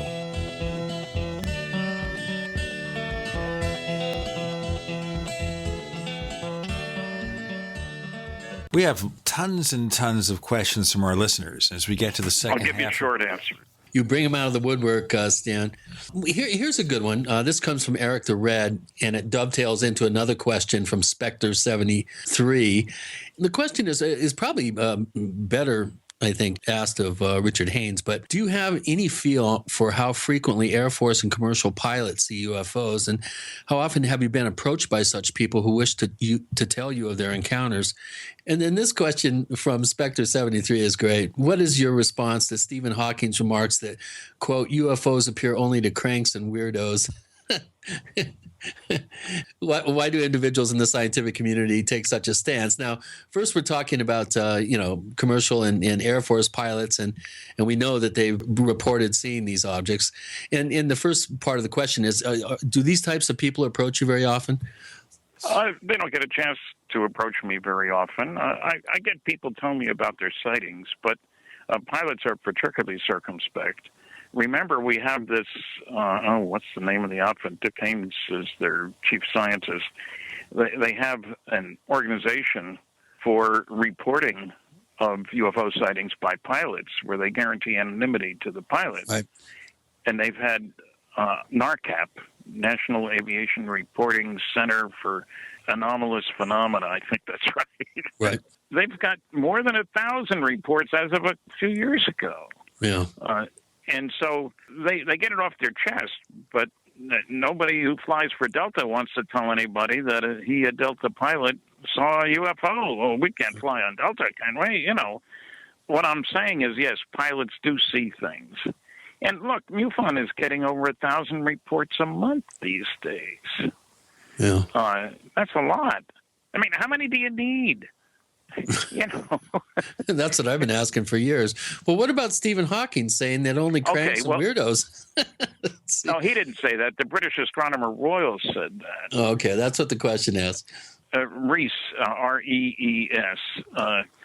And it was a totally uninformed comment. He did say it. I saw it in print. I mean, the British Astronomer Royal. He follows in the footsteps of another one in 1956, said, space travel is utter bilge. That was a year before Sputnik. And Lord Rees didn't give any indication at all that he knew anything about UFOs. As a matter of fact, the better the quality of the sighting because of the background of the observer, this was found way back in 55. Yeah. Project Blue Book Special Report 14. 3,201 sightings. There is no bigger study on record. The better the quality, the more likely to be unidentifiable. And the probability that the unknowns or just misknowns was less than 1%, a statistical cross-comparison showed. But that doesn't keep astronomers from saying stupid things. My University of Chicago classmate, Carl Sagan, in 2 different books said, there are interesting sightings that aren't reliable. There are reliable sightings that aren't interesting, but there are no interesting and reliable sightings. And I castigated Carl for saying that because he provided no evidence, no reference, as you can tell from this or that report. And it's not true. It's just the opposite. True. It's like, who was it? Hawking said we shouldn't let anybody know that we're here by sending out signals because they might bother us. Look what Columbus did to the Indians. Right. That presumes that they can get here, doesn't it? Otherwise, why worry? But the big thing, and the ancient academics and fossilized physicists are constantly saying things about UFOs which are totally false, untrue. Look, I've had an interesting opportunity. When I'm on campuses, I've often been able to give a seminar, a colloquium, if you want to sound fancy about it, and usually sponsored by the physics department. And I start off by going over several things I don't think they know anything about because I've been warned by a student that Dr. Jones thinks this is full of baloney, So I ask them about the nuclear rocket engine. They don't know anything about it. About the electromagnetic submarine. They don't know anything about it. And then I ask them, what's 1G in numerical values? 9.8 meters per second squared. They all know that. I say, okay, how do you relate that to a Corvette? They look at me like I'm talking Swahili. I said, well, it's 21 miles per hour per second. So a car accelerating at 3 Gs, you get 63 miles per hour in 3 seconds. Or 1 G, you get 63 miles per hour. That's pretty good for most cars. It's better than most, as a matter of fact. But then I ask, okay, what's the speed of light? And they can rattle off that number. I say, okay, the question is how long does it take at 1 G to get to the speed of light? It's a multiple choice question, folks. You have 4 choices: 1,000 years, 100 years, 10 years, or 1 year. How many think it's 1,000? And then how many think it's 100? And so most think it's 100 or 10. The right answer is 1. They know anything at all about this stuff. And I've been up there. I've done debates on coast to coast. Seth Shostak and I debated. I won 57-33-10. I debated Michael Shermer, Dr. Michael Shermer, Dr. Seth Shostak. Shermer is head of the Skeptic Society. 80% of the people voted for me. Why? Because he didn't know anything. Well, it's very straightforward. I mean, he started off with a really stupid comment. The only reason that there's always 5% of any paranormal phenomena that you don't have enough data for. And, whether you're talking ghosts or anything else. And that gave me an opening big enough to drive a Mack truck through. I pointed out that in Blue Book Special Report 14, the unknowns were 21.5%. I pointed out that in Dick Hall's UFO evidence, it was 18%. That in the Condon report, it was 30%, according to a special UFO subcommittee, the American Institute of Aeronautics and Astronautics. He had no references, hadn't done his homework. So I'm willing to take anybody on. Especially when they're prone to making these crazy claims. So, well, that begs the question of another Eric the Red question. Well, how often are you contacted by scientists and academics who express an interest in the topic but wouldn't dare publicly declare this interest for fear of damaging their careers? It's happened a number of times, dozens of times over the years, especially when I'm on campus. Now I'm doing more conferences than I'm not doing any mailings to 1,000 colleges at once as I used to do. Who needs it? I'm keeping busy. So, yes, I've had people tell me about their sightings quietly. I get some very interesting stories. And the kind of interesting, when I say interesting, I've had 7 different people quietly tell me after a lecture about being on a military airfield where somebody was scrambled to chase a UFO and never returned. I've heard 7 stories like that.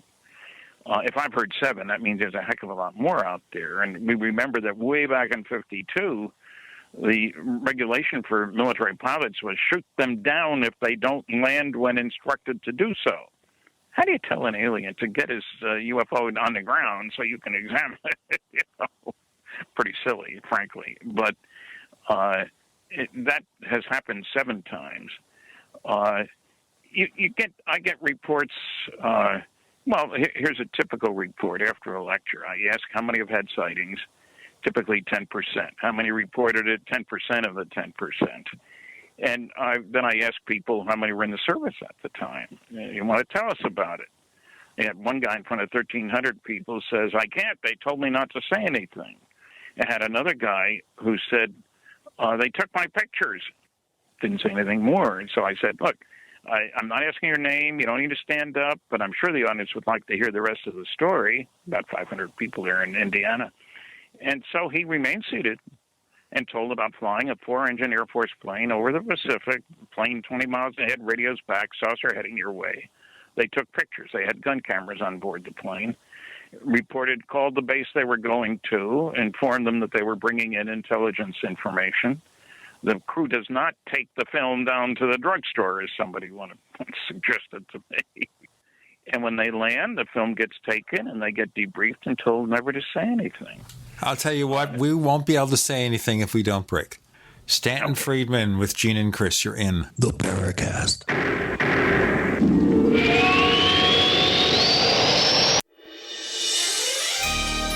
Thank you for listening to GCN.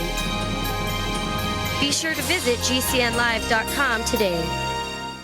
Graphic Converter is the image manipulation tool for the rest of us. It does not use any database. You get full control of all your files. Want to view the images of a folder? Drag it into Graphic Converter and a powerful browser opens up to show your image files. You could use it for slideshows. You could use it to import images from digital cameras or from scanners. Need to do some image editing? You can do that too in Graphic Converter. Also print catalogs. Convert from so many formats I can't even list them. Download now to see if Graphic Converter is good for you, like 1.5 million other users. Guess what? You could save money when you buy Graphic Converter. Use the coupon code NIGHTOWL. Use the coupon code NIGHTOWL to get a special price for Graphic Converter. Go to lemkesoft.com. That's Lemke soft.com. Lemkesoft.com. Lemkesoft.com. This is Sharon Hunt. Before using Heart and Body Extract, my energy level was very, very low. I could only walk a few feet and then would have to sit down. I was tired and lethargic. But after taking Heart and Body Extract, my energy level has improved greatly, and I can now walk longer distances without getting tired so fast. Thank you, Heart and Body Extract. Learn the secrets of an effective, natural, 100% organic nutritional supplement for a healthy heart and circulation at hbextract.com. So you've got to take a state construction license exam or certification. Can't decide on what books or what chapters to study? Discover right now how you can eliminate unnecessary books and wasted study time. At contractorexam.com, our study materials zero in on state-required test topics in an effective, multiple-choice format. So whether you're a plumber, electrician, general contractor, or other construction-related trade, contractorexam.com will help get you prepared. Visit us at www.contractorexam.com today.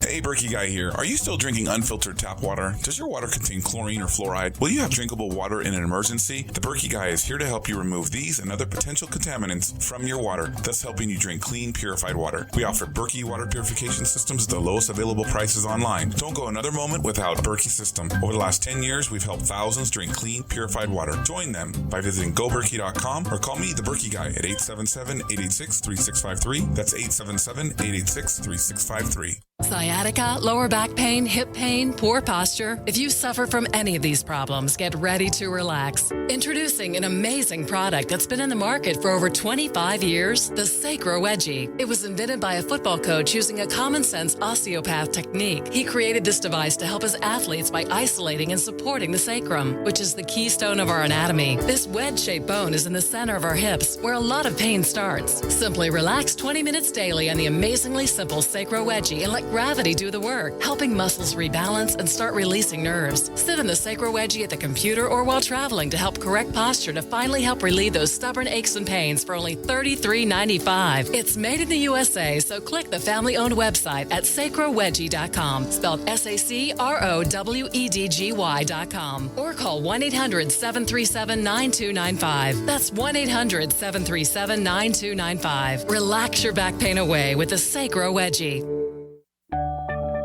Hi, I'm Rick Osick with Famous Footwear. Did you know that premature birth is the #1 killer of babies? That's why we support the March of Dimes in the fight against premature birth. Join us in supporting cutting-edge research, treatment programs, and outreach to help moms have full-term pregnancies and healthy babies. Learn how you can help save babies' lives at marchofdimes.org.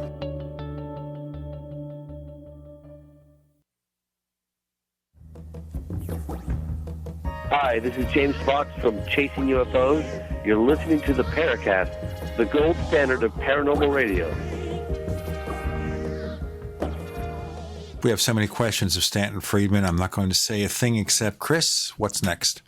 Let's go off planet real quick here. And this is a question from Shadow Gov, who is a longtime listener to the Paracast. He joined the forums in 2009, and he's only asked or posted 7 times. So you're bringing them out.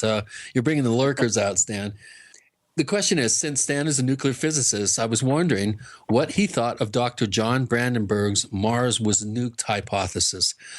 Specifically, I wonder what he thinks of the idea that the elevated levels of xenon in the Martian atmosphere can only be explained by a nuclear bomb. Well, I know John, and he is a legitimate scientist, and I read his paper, and I was very impressed. On the other hand, I cannot vouch that there is not something we don't know. So I can't say there is no other possibility. How could I say that? But I think it's an interesting one. And let's face it. Yes, there are some people who are still saying the world was created in 4004 B.C., and it was a Thursday afternoon. I think they left 6 zeros out of that. What I'm saying is, darn little about what's happened in the solar system over the last 4 billion years. Yeah, what was the date on that? It was 500 million years ago, if I remember correctly. I think it was a little nearer than that. Maybe only 50 million years 50 million. Okay, I added a zero that you were looking for. So 50 million years ago, an airburst nuclear event lays a layer of radiation uniformly around the northern hemisphere of the planet. So other than the fact that it was an airburst event, is there anything to suppose that that this could be artificial in origin? Well, yeah, because it's very hard to produce all those radioisotopes naturally. Yes, we had down in Africa, there's a place where there was a natural uranium reactor, if you will. But it wasn't fusion, it was fission. And it didn't produce large quantities distributed all over a large area. So I leave room for there having been, call it nuclear war games, for want of something better, back many years ago. We need to expand our horizons. There's no sign that in the last 5,000 years we're any smarter. We know a lot that they didn't know back then because of our technological development and stuff. But if you read Greek literature, for example, 3,000 years, it's not written for children. They're sophisticated in their thinking capability. I don't know how many times there have been civilizations on this planet that have disappeared. An asteroid comes along. I mean, look, how long were the dinosaurs in power? Power is a funny word in this case, but 50 million years, I've heard. It was way longer than that. It was close to 200, and who knows? Well, okay, then you get the idea that they could have become a spacefaring civilization in the last million years prior to the Chicxulub impact, and they could be the reptoids coming back to reclaim Earth for all we know. We don't know. I mean, that's the important term. We don't know what has gone before, and absence of evidence is not evidence for absence. I mean, look at Henrik Schliemann. He believed the Iliad. Troy. And the historians said, well, that's nonsense. If there had been civilization back then, we would know about it. Well, he was rich enough, Schliemann was, to pay people to dig down 70 feet, and they found Troy. And that was only from, roughly 3,000 years ago. But if they hadn't dug, what would we know? There are cities underwater near Japan that are begging for exploration. We don't know what's been here before. The whole Atlantis story. What's going on there? I don't know, and nobody else does. We hate to admit our ignorance. But see, not being an academic, I can get away with saying, I don't know. I don't lose my job because you admitted you didn't know something? Professors aren't supposed to do that. Yeah. Not my style. Yeah, my favorite professors were the ones that when you asked them a hard question and they didn't know it, they admitted it. Well, yeah, they were the good ones. Yeah. Encouraging thinking. Well, since we're still kind of off planet here, this is another question from our lurker, Shadow Gov. And I love his avatar, by the way. What are your feelings about these alien moon-based theories? Do you give any credence to them? Well, I'm torn about that. Again, I would have to say we don't know much. And certainly if all the good data comes back through official government channels, it's censorable.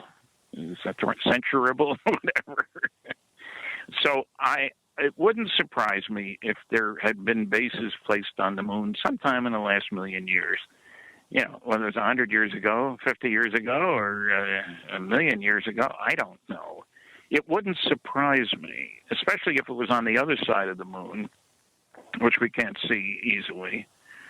They're the only ones who can see it or have seen it. And, India and China are doing more with lunar satellites. Who knows what they're going to say, if they. Well, that's a good question. Do you think that they'll divulge this to embarrass the U.S.? Well, I don't know. We live in a very strange world. People forget why the secrecy. One of the key reasons is I don't know any government that wants its citizens to owe their allegiance to the planet as opposed to that government. Nationalism is the only game I can find in town. Nobody in power wants to give up power. So they have nothing to gain. Now, maybe China does, and you say, well, we'll have an election, and they'll win hands down after all. There's nobody who speaks for the planet. The Galactic Federation, as far as we know, hasn't chosen a representative from amongst the people on Earth. I'm Stephen Greer. No, thank you. I'm not Stephen Bassett? No, thank you again. Sorry, Stan, I just couldn't resist. I don't think either one knows enough about security. And neither one seems to realize that we are a threat to the neighborhood. We're warlike.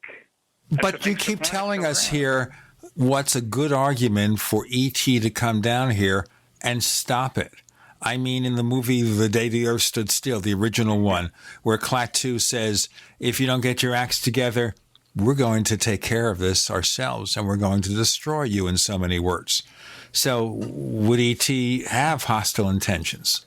Well, I think quarantining us might be the best way to do that, especially if they've been mining goodies from here. If they've been, this may be the vacation spot. Maybe this is a penal colony. They dump all the bad boys and girls here, and that's why we're so nasty to each other.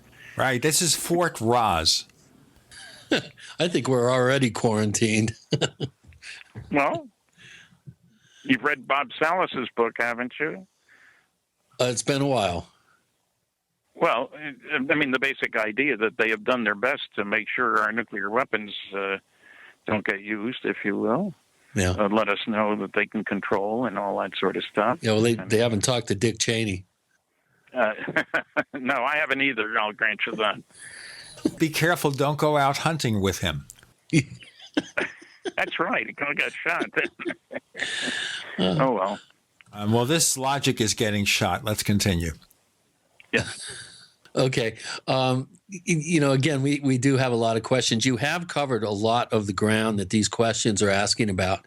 But this is a good one. And I think of all the folks that we have on the show, I think that this question is best served by being answered by you. And that is, what advice do you have for our up-and-coming younger generations of potential UFO researchers?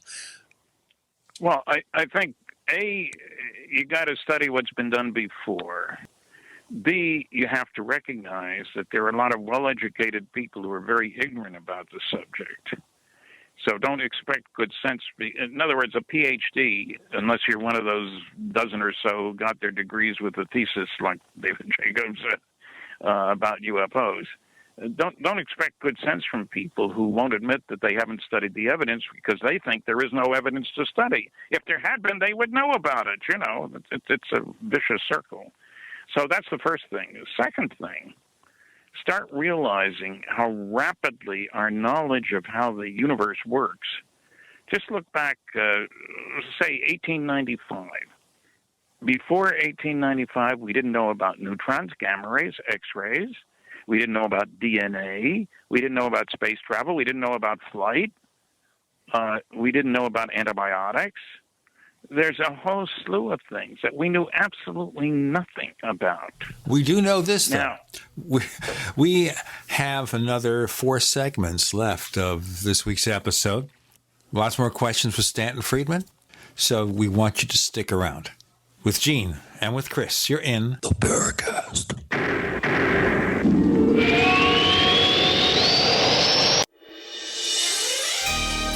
Thank you for listening to GCN.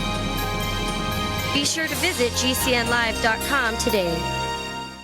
First came Attack of the Rockoids, and it was a critically acclaimed success. And now there's The Coming of the Protectors. A former military intelligence man is contacted by a space woman in a dream that turns out to be a nightmare because evil forces on her distant planet are planning to conquer the Earth. This is gripping science fiction of the classic kind. Attack of the Rockoids and The Coming of the Protectors. Find out more at rockoids.com. That's Rockoids, ROCKOIDS.com. So here's what happened. I was placing an order online. The site went down. It just stopped responding. It took hours before it returned, but I'd already placed the order with another company. If your site goes down, you could lose business. And if you have a business or personal site, you'll want to know it's easy to run and it will stay online. At iWeb, your site is hosted on one of the most reliable networks in the world. Check it out. iWeb.com. That's iWeb.com. Attention, all men. Are you urinating more frequently? Do you wake up to urinate? Are you having a slower, weaker stream? Don't ignore the warning signs of your aging prostate. Get your free bottle of Super Beta Prostate. Super Beta Prostate is guaranteed to support a more complete emptying of your bladder, a fuller, stronger stream, and less waking at night to urinate. Super Beta Prostate is a product that I really like. I endorse it. I use it myself. I was very pleasantly surprised that Super Beta Prostate helped me fairly quickly. Super Beta Prostate is formulated with a natural plant enzyme called beta-cytosterol. It's so powerful, you'd have to take 100 saw palmetto pills to get the same sterols as just one Super Beta Prostate tablet. Don't ignore the warning signs of your aging prostate. Call now to get your free bottle of Super Beta Prostate. Call 1-800-853-1203. That's 1-800-853-1203. 800-853-1203.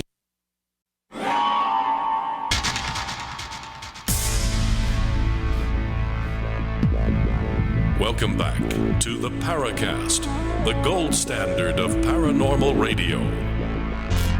And now, here's Gene Steinberg.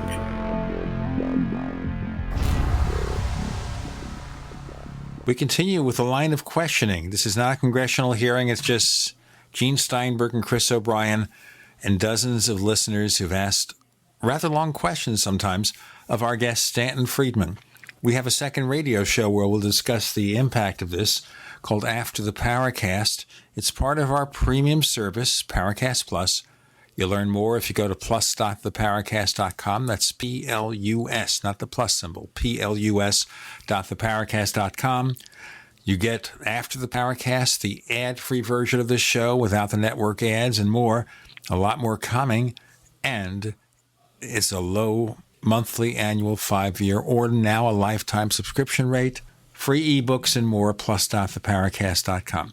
Chris, please continue with the questions. Well, this one comes from Harry Newton, who is a very active poster at forum.theparacast.com. Again, that's where our listeners go to post questions for our guests. And I'm a little confused about this. I didn't know that there was such a thing as helium-4. But he's wondering if you could talk about it in layman's terms, because he's really interested in it, especially because my understanding it is lighter than helium-3. I have done some reading about it. My main question is it a potentially viable fuel for a high-altitude balloon or even a lighter-than aircraft or vehicle? First of all, I've never even heard of helium-4. I've heard of helium-3, and the moon is rich with it, and it could be an incredible energy source. I think one load of I read somewhere a load of it on the space shuttle could run like the country for a year. I'm not sure what the actual. It just seemed incredible to me. First of all, is there a helium-4? I'd never even heard of that. Well, what is normal helium? You've got a nucleus with 2 protons in it, don't you? And 2 neutrons. Elements, so that's helium-4. So helium-4 is what it mostly is. You know, the atomic weight of it, if you will. Okay. Helium-3 is the one, when I was looking at nuclear fusion way back in 1962, makes me feel old, we did a study for the Air Force. $9 million taxpayer dollars went into that. And deuterium and helium-3 was a very interesting fusion combination. The reason being that not only do you get an enormous amount of energy per fusion reaction, but you produce almost entirely, the new particles are charged particles. And charged particles, unlike nasty neutrons, go out. Charged particles can be directed to go out that way, and you want the rocket to go the opposite way. Neutrons go out in all directions, so you don't get any direct. You've got to do something with the neutrons, convert them to heat and so forth. Not a good idea. But deuterium and helium-3 was our most attractive thought. Deuterium is heavy hydrogen, got an extra neutron in there.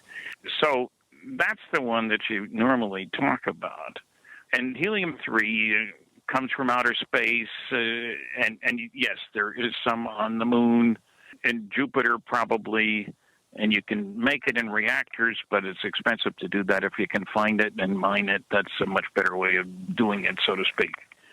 So, yeah, again, if you look at fusion as opposed to chemical rockets, if you will, the enormous amount of energy per interaction, hundreds of millions of electron volts per reaction for fission and for fusion. But fission uses uranium, which is very heavy. Fusion uses isotopes of helium and hydrogen, which are very light. And the other nice thing, of course, is the most abundant substance in the universe is hydrogen. Second is helium. So wherever you go, you may have trouble finding uranium. The heavy metals are rare in the universe by comparison. But you're going to find hydrogen and helium everywhere. And if you're going to have a rocket, it's nice to have a propellant. Basically, it doesn't weigh much better than a very heavy thing like uranium. So helium-3, I'm a fan of deuterium, which is hydrogen-2, if you will, and helium-3. Make a great combination. I talk about this in my book, Flying Saucers and Science. This is not an obscure kind of subject. Been talked about a long time. We've been kind of staying away from Roswell, but there are a number of questions about Roswell, and one of them has. Nice place to visit. Huh? Nice place to visit. I don't know. It gives me I break out in a rash. I can't find where to scratch. All those alien images. I don't know. It's just kind of strange. But yeah, I guess for that part of the world, it is probably the only go-to destination. Okay, this one comes from Without Limits 09. He's been a member since 2011 with the Paracast Forum. And he would be curious to know if you still believe that two flying saucers crashed into each other in Corona. And if so, how does he balance that in the face of other researchers like Kevin Randle, who hold to the fact that there was only one crash saucer? Can you name another Roswell researcher who believes two were involved? And finally, how could there be two competing theories so foundational to the story if our witnesses are so rock solid? He says either it was one crash or two crashes, and if there's confusion on that main point, then the whole story seems to be shaky. Well, I disagree with Kevin Randle. He and I have disagreed about many things. I would refer to my book, Crash at Corona. Now, I didn't say that they hit each other and went down right there. Yeah, I was wondering about that. No, I wouldn't say that at all. But let me give you a scenario. And as a matter of fact, I asked an Air Force general about this. I say, if you have a pilot and a wingman, and they run across a fancy radar system where there isn't any around the world in 1947, in other words, there weren't a lot of radar installations around. We didn't have an Air Defense Command worth talking about, or powerful radar. We had some radar in New Mexico because we were testing to capture German rockets there. And we know that on the day at the time the crash occurred, the radars were on, tracking radars, not search radars. They're not going round and round and round. They're tracking radars for the testing of the rockets. The radars were on because these were all vacuum tube radars. And if you don't leave them on, you got to warm them up. So if something unusual happens, you're not ready to go. And so if you just fly through the beam and whoops, damn, discombobulates the guidance system or the operating system, and you get a glitch. One goes into the other. And more than 40% of the cases in 47 involved more than one UFO seen at a time. In other words, with, I'll call it a wingman, for want of a better way of putting it. We do that all the time. And so if they temporarily lose control and bang into each other, I asked an Air Force general who was a pilot, a German prisoner of war, as a matter of fact, went on to be the commander of Wright-Patterson Air Force Base. And I asked him, if you get a mid-air collision, is the damage symmetric? In other words, are both the craft damaged equally, so to speak? He said, no, almost never. Usually one of them makes it down, and the other one, too bad. And so my theory, if you will, is this is my first conversation with Jesse Marcel, the intelligence officer for the only atomic bombing group in the world, the most elite military group in the world. That was what was at Roswell. If you have a mid-air collision, you'd expect, this was Jesse's conclusion, not that it was a mid-air collision, but that it was an above-air explosion, above-ground explosion. He said, for two reasons. He had seen plane crashes in the Pacific during World War II make a big hole in the ground if an airplane crashes, a crater, if you will. And he said, so there were two reasons he thought that there had to be an above-air explosion. One was there was no crater out there in the boonies. Okay, let's stop there and let's do our break, okay? Okay, so the first possibility that there was an explosion in the air, which accounts for the fact that there's no crater. We'll get into more of this theory about the Roswell crash in our next segment with Stanton Friedman with Gene and Chris. You're in the Paracast. Neighbors, are you tired of dealing with a slow web hosting provider? Well, check out A2 Hosting and their screaming fast Swift server platform. They even have SSDs that load pages 300% faster than the competition. Ready to give your site a speed boost? Well, tell you what, neighbors, head on over to a2hosting.com. That's A2, that's number 2, a2hosting.com. Check out their Prime hosting account. And get this, neighbors, they're even giving you an exclusive 25% off discount for all our listeners. 25%. And remember, their Guru Crew support team is standing by 24/7, 365 days a year to answer any of your questions. Now, to get the discount, use the coupon code GENE when you check out.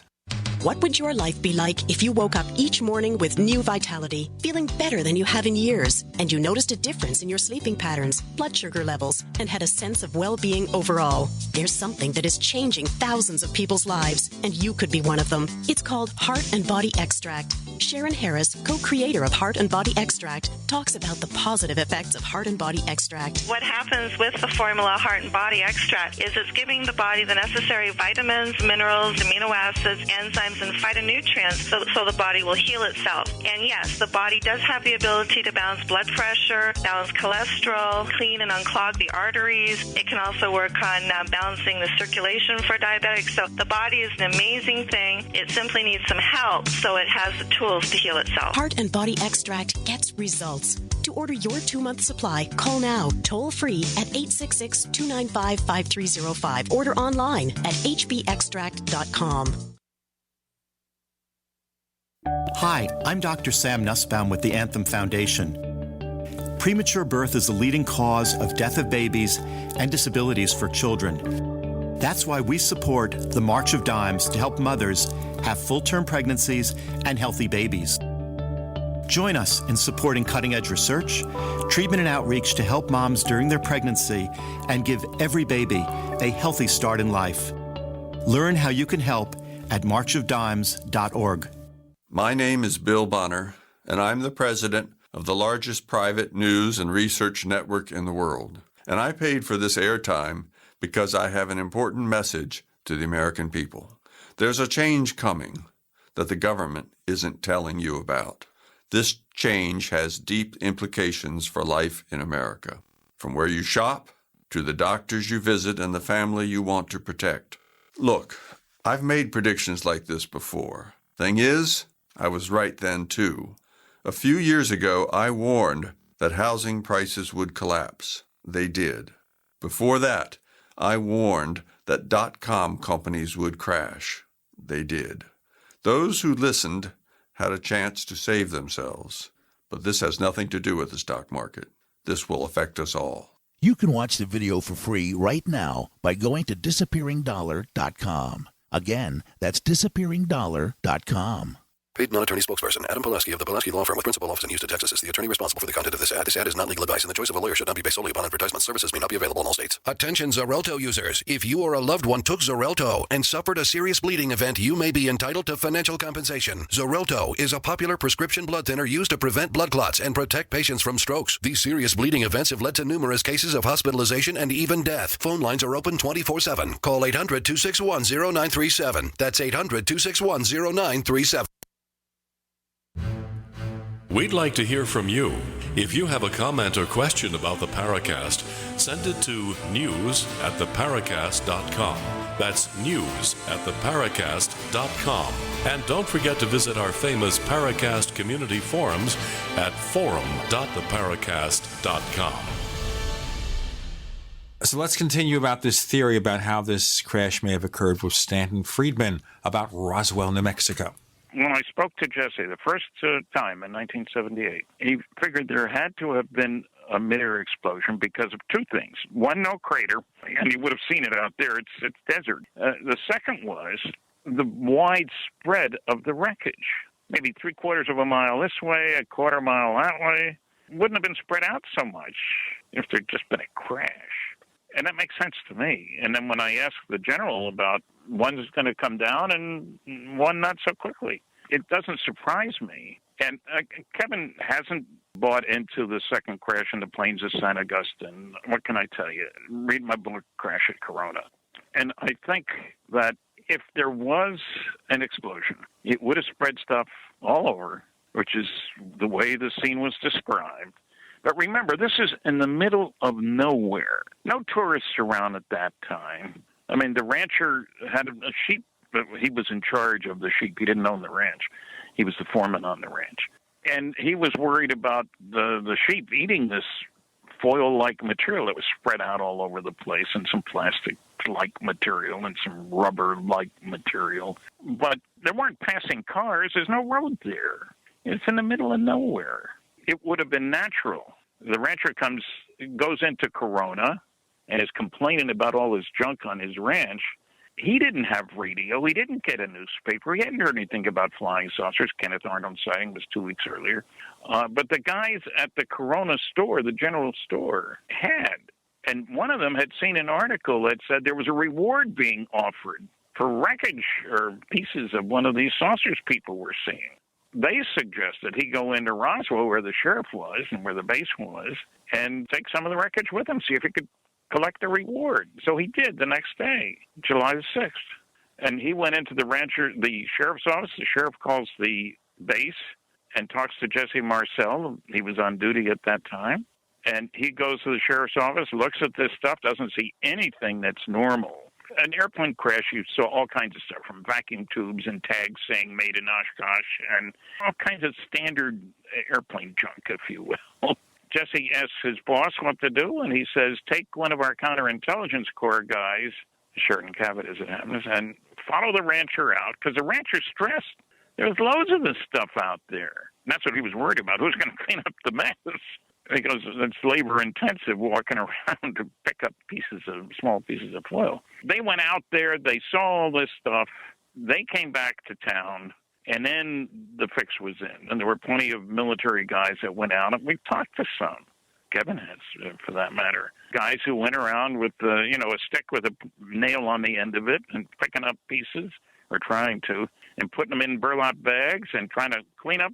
They were vacuuming the desert, was the expression somebody used. So it moved from something that might have been of interest, and Colonel Blanchard was worried about spies. That's why the counterintelligence corps got. Remember, these are the only atomic bombers in the whole darn world at that time. Russians didn't test their first bomb until 1949. Naturally, they would make an effort to recover all this stuff and learn as much as they could about it. The cause of the crash, and I've heard radar brought it down somehow, and that seems kind of strange because we're dealing with advanced technology. Certainly radar would be such an elemental thing compared to what they have. Well, that's why they probably wouldn't have expected it.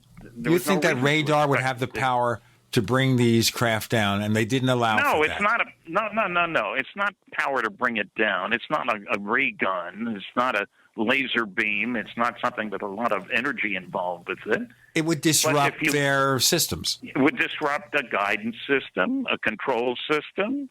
I'm told when the Brits were working on radar in the early part of the war, that there were some cars driving by every so often whose engines would stop. They had no idea why.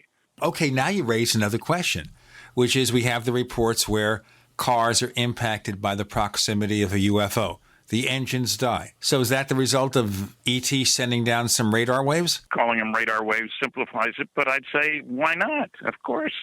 Remember the classic case in, where was it, Italy, where there were two tractors. One was diesel and one was regular. And the diesel one kept going, and the normal one with spark plugs, etc., stopped. Well, of course, now with Volkswagen, no one's going to buy a diesel-equipped car anymore. All right, but let's get back to the possible cause. Does it make any sense to even speculate on that? We don't really know what might have happened if everything is as you state. Well, some people constantly ask me the question, so I've got to offer an answer. And I say, I don't know. I haven't seen a report. I don't have access to any reports. I'm sure there were reports made and investigated. Remember, when this all happened, there's some big questions. What do these guys want working with somebody on this planet? They're little guys. Maybe they're working with the Chinese. What have they got in for us? There are a lot of questions that you have to answer, and you don't do it in public. Remember the shape the world was in 47. Rotten shape. Half of Europe was starving. The Marshall Plan was just going to go into effect. The Cold War was heating up. So they didn't have quick and dirty answers or quick and clean answers. They didn't have any answers. But we're not going to do it in the newspapers. That kind of leads me to another question. We're talking about possible energy sources having an impact both from the objects we've been discussing the other way around, but this one comes from Raven's Feet. She wonders if UFOs are simply sophisticated space rockets from another planet. Why do we hear so many stories about UFOs that have an hallucinatory or dreamlike quality or contain other high strange aspects? Well, I don't know that we hear so many stories like that. To say that they're merely visitors from another planet doesn't answer the question of what do they want, what's it leading toward, what's their goal in coming here. Quarantine sounds simple-minded. Mining sounds simple-minded. Who knows why aliens do? We don't know why we do what we do. So there are all kinds of questions we can't answer. One of them that we can answer, is there any evidence that the planet's being visited by intelligently controlled extraterrestrial vehicles? Yes. Does that mean I know where they're from and why they're here and what they want and how they operate? No. Doesn't mean that at all. Got to be aware of your ignorance. That's how you learn something. Yeah, it's really bad to be ignorant that you're ignorant. Nicely put. I like that. Well, unfortunately, you can apply that all over the place, including myself. I mean, I consider myself to be fairly up to speed about a lot of these subjects, but when I talk to someone like you or, others in the field who have been involved a lot longer than I have, I really do feel like a neophyte. And compared to some people that are just, coming into the field, I'm like this, really knowledgeable, almost expert type. So I guess everything is relative. Yes. Well, I'm going to kind of go into some of my own questions here. And that is, we're seeing a real problem with the internet and the sophistication of desktop, effects processing. And so many people seem to be buying into what appear to me to be just laughable hoaxes. And people are constantly posting these things and reposting them. To me, some of the most simple After Effects type programs can create a glowing white ball that you can, put into any footage. And so many people appear to be impressed by this. How are we going to get around this?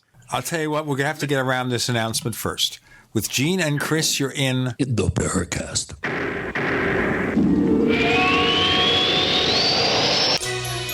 Thank you for listening to GCN. Visit GCNlive.com today.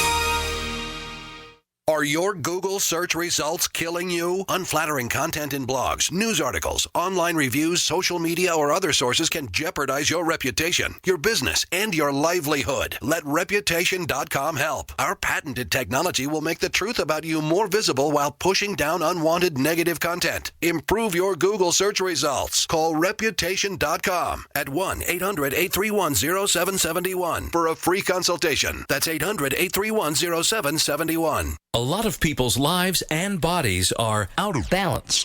AlkaVision Plasma pH drops optimize pH level and get rid of harmful waste and acid. Just a few drops in water restores vibrance and energy and gets you back in balance. Now order 2 bottles and get $10 off your order. Sign up for monthly auto shipping and save 25%. Call 800-518-7615 or visit alkavision.com. Alkalize your body. Supercharge your health at alkavision.com.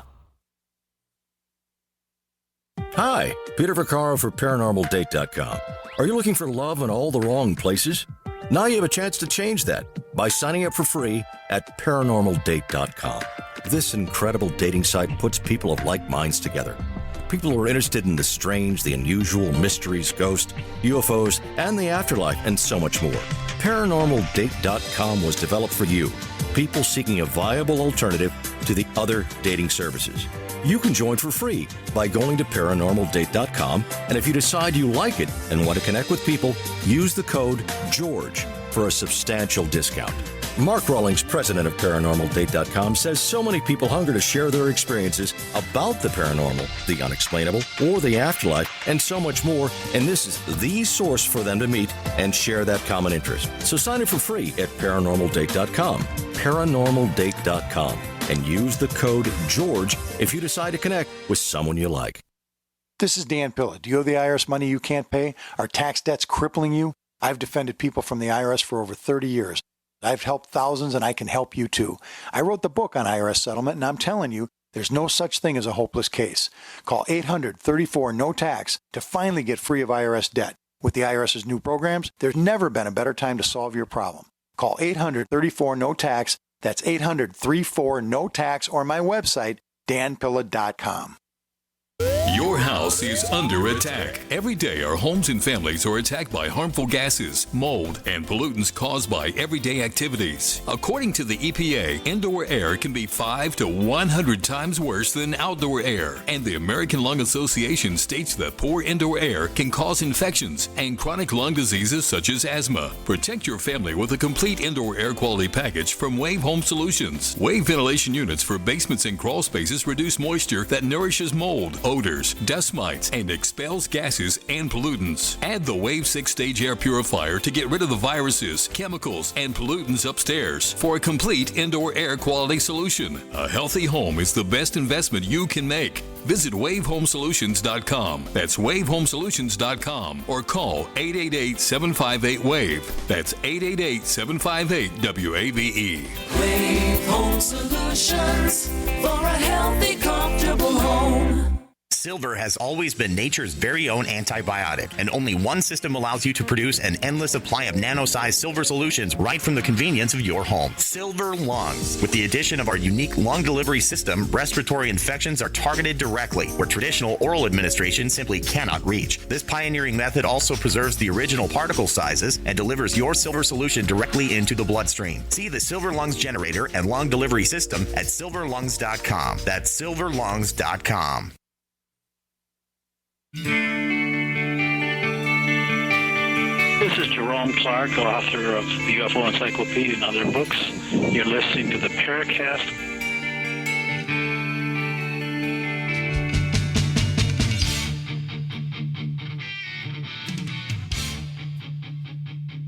Okay, a question Chris asked of our guest this week, Stanton Friedman. Stan, your answer, please.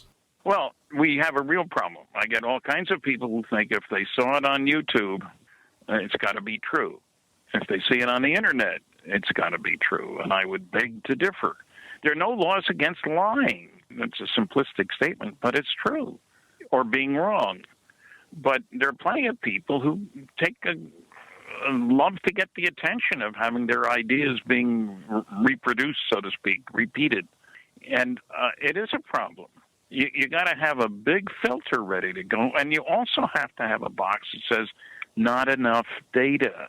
Everybody wants me to give a yes or a no to every question, and I say I don't have enough data to give you a scientific viewpoint, and I'm not a fiction writer. I am not interested in fictional things. I mean, I have to speculate too, because somebody wants what possible explanation could there be, But the usual response at my lectures, over 700 to date in 50 states, 18 countries, 10 provinces, so I get around. People have no trouble accepting the data, charts of data from the big studies and stuff like that. What they really want to know is the answers to the why questions. Why would aliens come here? Why doesn't the government tell us what it knows? Why don't they land on the White House lawn? And there are a lot of questions like this.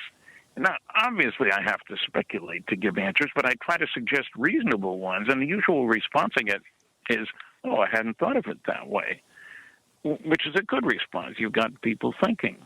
Well, there's hope then. Well, yeah, and that's the way I see it.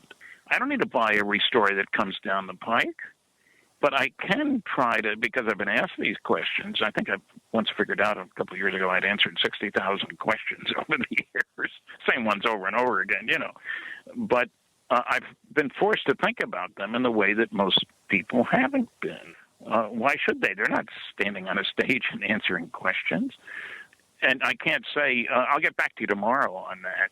I have to have thought about this and give a quote, reasonable answer right away. So we've got a mystery here. It's got many dimensions because it tells us something about ourselves, too. Why did the United States stop the United Nations from setting up an organization, so to speak, to receive reports of UFOs from all over the world? We had hearings in, 78? At the United Nations. I spoke to the General Assembly, and there were a number of us. J. Allen Hynek was there, and other people, Gordon Cooper, the astronaut, and so forth. We had hearings, and it was proposed that there be some way to accept reports from all over the world. The United States put the kibosh on it. unfortunately, I think it would have been a good idea, because even though the United Nations doesn't really speak for the planet, it's as close as anything that does. You know, I wonder, I'd love to see an alien library where they list the history of 100 different planets on which they went through this stage of too much technology and not enough sociology and blew themselves up, or developed a heaven out there and a nice place good for people. I'd like to know, what are the odds? You know, we don't have any information about that. We don't have a lot of information about what happened on our own planet, like I mentioned about Schliemann and, you know, the city of Troy. And unfortunately, and we have to admit it, disinformation is part of this game too. You know, from the Trojan horse on, governments have been disinforming. We convinced Hitler. It was very important that during the Second World War, we convinced Hitler by subtle means that the attack on the continent wasn't going to be at Normandy, it was going to be at Calais. And Hitler's generals asked, when we did attack at Normandy, D-Day, at the beaches, the generals asked for the reserves, and Hitler said, no, they're really going to attack down here. So it's pretty hard when you don't have the straight facts. And it's hard enough when you have the facts, but when you don't have the straight facts, it's hard to know what's going on. Well, speaking of what's going on, trying to figure out what's happening with UFOs. So we can pretty well be certain, after all these years, that the government is not going to suddenly come out and say, E.T. is here. And maybe they won't even be believed anymore, because we do not believe our government, especially here in the United States. Okay, it's just a plot. It's a secret way for Obama to take control and hand it over to Hillary. You know, whatever. We don't believe it. So what do we do as laymen, scientists, individuals, not part of the government, to find the evidence of what's going on and deliver actual, provable results that even the skeptics will have to admit has some credence to it? Well, some skeptics will never be convinced. Remember, the basic rule is, there are 4 rules for skeptics. Don't bother me with the facts. My mind's made up. What the public doesn't know, I'm not going to tell them. If you can't attack the data, attack the people. It's easier, and nobody will know the difference. And that sounds like our forums. Do your research by proclamation. Investigation is too much trouble. And so, you know, you got to watch out when you're dealing with debunkers. There's a difference between, I'm a skeptic, but then there are debunkers. And I've spent some time debunking the debunkers. Talk about it in my books. It's a thankless job, but somebody's got to do it. Well, yeah, frankly. Anybody who expects they're going to convince everybody of anything is wrong, as far as I'm concerned. There will always be people who won't accept the truth for whatever reason. Look, the fundamentalists have said that all the intelligent life in the universe is here on planet Earth. I'm not sure there's any, but anyway. And that the world was created in 4004 BC. They want to believe that. That's okay with me. I'm not trying to force anybody's throat. You know? I'll tell you something here. Long time ago, maybe 9-10 years ago, we lost a listener to the Paracast because we wouldn't admit the Earth was only 6,000 years old. Well, I'm not surprised. There are people who believe that. I met one on an airplane. I had to put up with having him tell me that everything, you know, what was in the Bible, and he obviously hadn't read Barry Downing's book, The Bible and Flying Saucers, which is well worth reading, as far as I'm concerned anyway, Old and New Testament, and finds lots of stories that we would call flying saucer stories, like it or not. And, you know, we know a lot about radioactivity, and we also know that our minds don't influence radioactivity as far as we know. Some people who tried found they couldn't. You know, you can't ward off that radiation by just thinking about it. That's why I was in radiation shielding. You got to do something, you know. But there are many fundamental questions here. Where does man fit in the universe? We haven't solved that problem.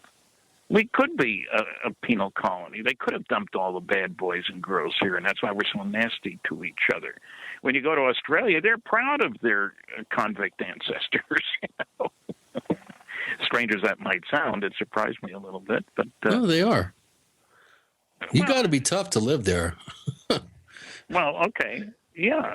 And what I'm saying is, the reasons for travel, the reasons for colonizing. People will say often about, the West was colonized with people who wanted religious freedom. Most of the religious groups that came to North America 300-400 years ago, they were looking for freedom for themselves, but not for others. There's a difference. Let me do my thing. I don't want you to do. Ironic. Well, but it's true. Yeah. We're seeing the attempted imposition of fairly rigid fundamentalist beliefs on the rest of us right now. Yeah. Well, that's right. And so, our understanding of how large groups of people act and what motivates them is seriously flawed. We got a lot to learn.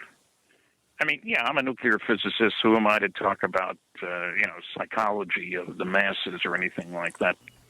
We have Stanton Friedman for one more segment. With Gene and Chris, you're in the Paracast.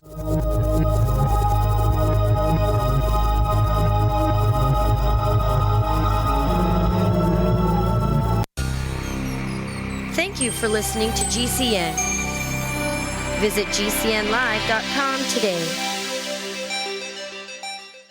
Graphic Converter is the image manipulation tool for the rest of us. It does not use any database. You get full control of all your files. Want to view the images of a folder? Drag it into Graphic Converter and a powerful browser opens up to show your image files. You could use it for slideshows. You could use it to import images from digital cameras or from scanners. Need to do some image editing? You can do that too in Graphic Converter. Also print catalogs. Convert from so many formats I can't even list them. Download now to see if Graphic Converter is good for you, like 1.5 million other users. Guess what? You could save money when you buy Graphic Converter. Use the coupon code Night Owl. Use the coupon code Night Owl to get a special price for Graphic Converter. Go to lemkesoft.com. That's Lemke soft.com. Lemkesoft.com. Lemke Owe $10,000 or more to the IRS? Get on board with the Tax Admiral. Don't take on the IRS alone. I'll cut penalties and reduce your overall tax bill. Sometimes I can even get it zeroed out completely. We're an A-rated company helping people clean up their mess with the IRS. If you owe $10,000 or more, then call the Tax Admiral. Call 800-287-7180. Again, that's 800-287-7180. 800-287-7180. We use mobile devices right against our bodies every day, but growing scientific evidence has emerged showing serious health risks associated with exposure to EMF radiation emitted from these devices. The solution is Defender Shield, the most effective mobile radiation shielding ever developed. Defender Shield blocks virtually 100% of EMF radiation from cell phones, tablets, and laptops, and starts at just $64.99. Buy now at DefenderShield.com. For 10% off, use promo code GCN. DefenderShield.com, the worldwide leader in mobile radiation shielding. It's time to kick some ash because cigarettes have met their match. Smokers are switching to Vaporite e-liquid by LeSig because when you kick ash, you kick tar and smelly smoke too. LeSig smokes the competition with real people customer service, a 7-day satisfaction guarantee, and same-day fast free shipping. Become a vapor today at LeSig.com, spelled LECIG.com. LeSig e-cigarettes. Kick some ash. My name is Don Wiskin, and at 42 years old, I suffered a massive heart attack and was told I'd be on disability for the rest of my life. What did I do?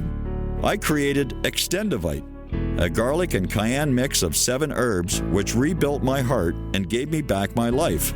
For over 17 years now, I have made this formula available to you so you don't have to suffer the same thing I did. Clean your blocked arteries and strengthen your heart and boost your natural immune system. I'm 60 years old now and I still work every day. To get your Extendivite, call 1-877-928-8822. That's 1-877-928-8822 or visit heartdrop.com. Extendivite is only $69.95 for a 2-month supply of either capsules or liquid. Extend your life with Extendovite. The legendary Dr. Joe Wallach, heard on Alex Jones, George Norrie, Benny Hinn, and so many more, is on his 90 for Life tour, and you can see him live and in person Monday, October 26, 6:30 p.m. at the Unity Village, 1901 Northwest Blue Parkway, Unity Village, Missouri. Don't miss this incredible event. Call 615-389-7733 to reserve your seats today. That's 615-389-7733.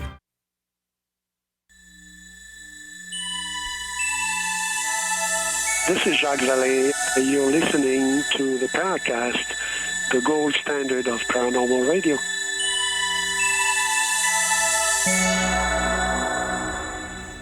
Okay, Stanton Friedman, there's been a lot of back and forth personal attacking in the UFO field for years. Yes. And it gives a lot of people the perception that we're going nowhere. And everybody has Dog their fight pet belief. surrounded by a bunch of cat fights. Well, as I mentioned earlier, for those who haven't checked out forum.theparacast.com and the discussions about the appearance of Dr. David Jacobs, believe me, there were lots of cat fights. And as soon as I posed one way to test for DNA evidence for someone who claims they've been sexually abused by aliens, one of our listeners went so ballistic that that person decided never to listen to us again. But you get the picture, Stan. Yeah. You know, the old Gaussian distribution. You know the plot of number versus height and stuff like that. There's a peak, and then it tails off in both directions. You get an enormous range of opinions, of actions. Some of those are good, the extreme, if you will. Extreme heroism we reward. People who do things that 99% of the people would never do. And so you have to judge by that unusual event. You know, not everybody could write like Mozart or Elton John. You pick your own. But we need to do more thinking about this. There have been some places where there have been courses taught about UFOs. And I think they were enlightening to the people, mainly because it made people realize how ignorant they were of what's gone on. You know, when the English Astronomer Royal can say only kooks see UFOs without having to provide any evidence, any reference, anything, then you know that the scientific community isn't doing its job on this subject. On the other hand, I spoke to a whole bunch of journalists here in Canada. They were having their annual gatherings in St. John, New Brunswick, which is 65 miles from where I live. And the president of the group asked me if I would speak. I was in the papers and stuff. So sure, why not?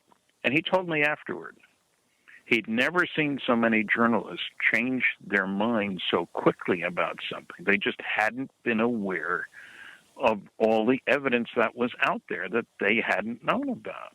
So I have hope for society when a group like journalists can admit that, wow, there's something there, and I didn't know about it. So I'm still an optimist after all these years, and that's amazing. And that's I'm at the risk of being accused of being an ass kisser. I'm so proud of you to be able to say that, Stan. Really, I mean, you've been doing this 40 plus years, 50 years, and to be able to say that is that gives me hope, and I hope it gives our listeners hope as well. Well, good. I'm glad. I want to give people hope because I am basically an optimist. Just because there are foolish astronomers who say foolish things, it doesn't mean all astronomers are foolish or everybody is saying foolish things. You know, so that's part of my job, to enlighten, but with facts and data. That's where the physicist comes from. What about ideas to set up some kind of monitoring station? Like there's this UFO data proposal that just came out recently in connection with one of the organizations that follow UFOs. Yes, I read about that, and I thought, you know, if we put our minds to it and could raise the money, UFO data something, I forget what the title was, but Leslie Kean, who's written an excellent book about UFO sightings and generals tell their story and pilots and so forth. Sure. I think that might work. what is really strange, and maybe that was stimulated by the fact that this Russian billionaire, Yuri Milner, has announced that he was going to put $100 million over 10 years into basically SETI kind of work, silly effort to investigate, SET. Yeah, that's like throwing good money after bad. I mean, they've really got to ramp up that approach, I think. Well, what that does do is sort of make it respectable. Yeah. And maybe we can piggyback on the notion that, it is respectable to talk about this. And I think Leslie's announcement about trying to get started crowdfunding, I don't know. Right. People with crowdfunding terminology might be a way to do that. And getting data, it took a while to get data to prove there were meteors, that there were rocks in the sky. Everybody knows there's no rocks in the sky, so how could they come down from the sky? Right. But that was the attitude. And finally, some happened in places, and they were able to get samples and analyze them and stuff. Most great scientific discoveries are made by accident. Penicillin, he wasn't looking for it. He saw, was it Fleming? Whatever his name is. The San Luis Valley Camera Project. I feel real positive about the possibilities of actually obtaining some hard data that we can analyze because it's unassailable data. It's data that's properly gathered, and there's an evidence chain that could be easily documented. But I got to ask this one last question here. I know it's off topic, but Wade is one of our premier posters. He's just posted his 4,001st post, and this. Wow. He gets a gold stamp if he posts another 1,000. Because Wade's a big fan of our show and also Dark Matters, the Don Ecker show. Are you happy with the Trudeau election win and bringing back the sunny ways approach of Sir Wilfrid Laurier? Well, I'll tell you, I was a little surprised about how completely the Trudeauites, if you will, the Liberal Party, knocked off the Conservatives in Canada. It was a much more overwhelming victory than I expected. I knew it would be. Yeah, well, it sounds like we might have Bernie Sanders to contend with next year. Well, I was going to say, when I looked again and I realized that one of the problems for the Conservatives, they ran silly ads about Trudeau, talking about his hair, and he's just not ready. They had no substance to them. And I think the public is too smart for that. The turnout this year was much higher than the last election in Canada. So I'm waiting to see. I'm not telling you who I voted for. And Trudeau's name means a lot in this country, obviously. But I think there's more to the man than we saw from the Conservative viewpoint. A lot more to him. So if the country gets behind them and says, it's time for a change and let's get with it, I think that's a good thing. And, Canada is a strange country, and many Americans don't realize there are fewer people in Canada than there are in California. Yeah. But Canada is larger than the United States. Yep. And so that makes for, some strange things. How do we keep pace with our neighbors? I'm a dual citizen. I can complain about both governments, Well, that must feel really good, because when one government does the right thing, you can bet that the other government will do the wrong thing. Tell you what, Stanton Friedman, please tell our listeners where they can find more of the stuff that you do. Well, yeah, the simplest thing is my website, www.stantonfriedman, that's IFRIEDMAN.com. And it lists all my books, and if you buy from me as opposed to Amazon, you get an autograph. I autographed my books personally, and there's nobody doing it for me, who can simulate my signature, which is probably easy, but I autographed them all. And you can get them through PayPal, and that includes the DVDs.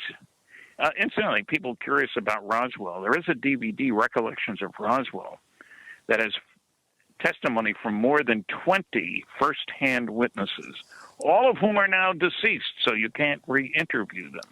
You also wrote the foreword for a new book called How to Talk to an Alien. We're going to explore that in the next few weeks. We can tell our listeners also. You can find us on Twitter. We're known as the Paracast. Look for the Paracast on Twitter. Look for a pair, 2 official Paracast fan clubs on Facebook. There will always be two. There cannot be one, unlike that well-worn phrase. We also have a second radio show called After the Paracast. It's available as part of Paracast Plus, along with the ad-free version of this show without all the network ads, better quality audio, so Stanton Friedman sounds even more robust. After the Paracast, the ad-free version of the Paracast.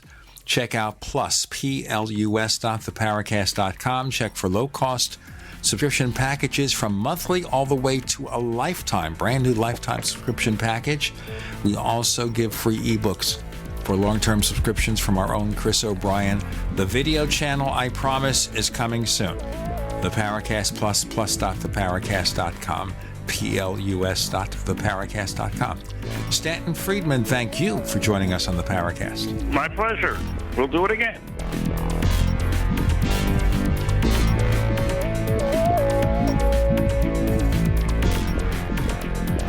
The Paracast, featuring Gene Steinberg and Christopher O'Brien, is a copyrighted presentation of Making the Impossible, Incorporated. Tune in next week for a new adventure in The Paracast.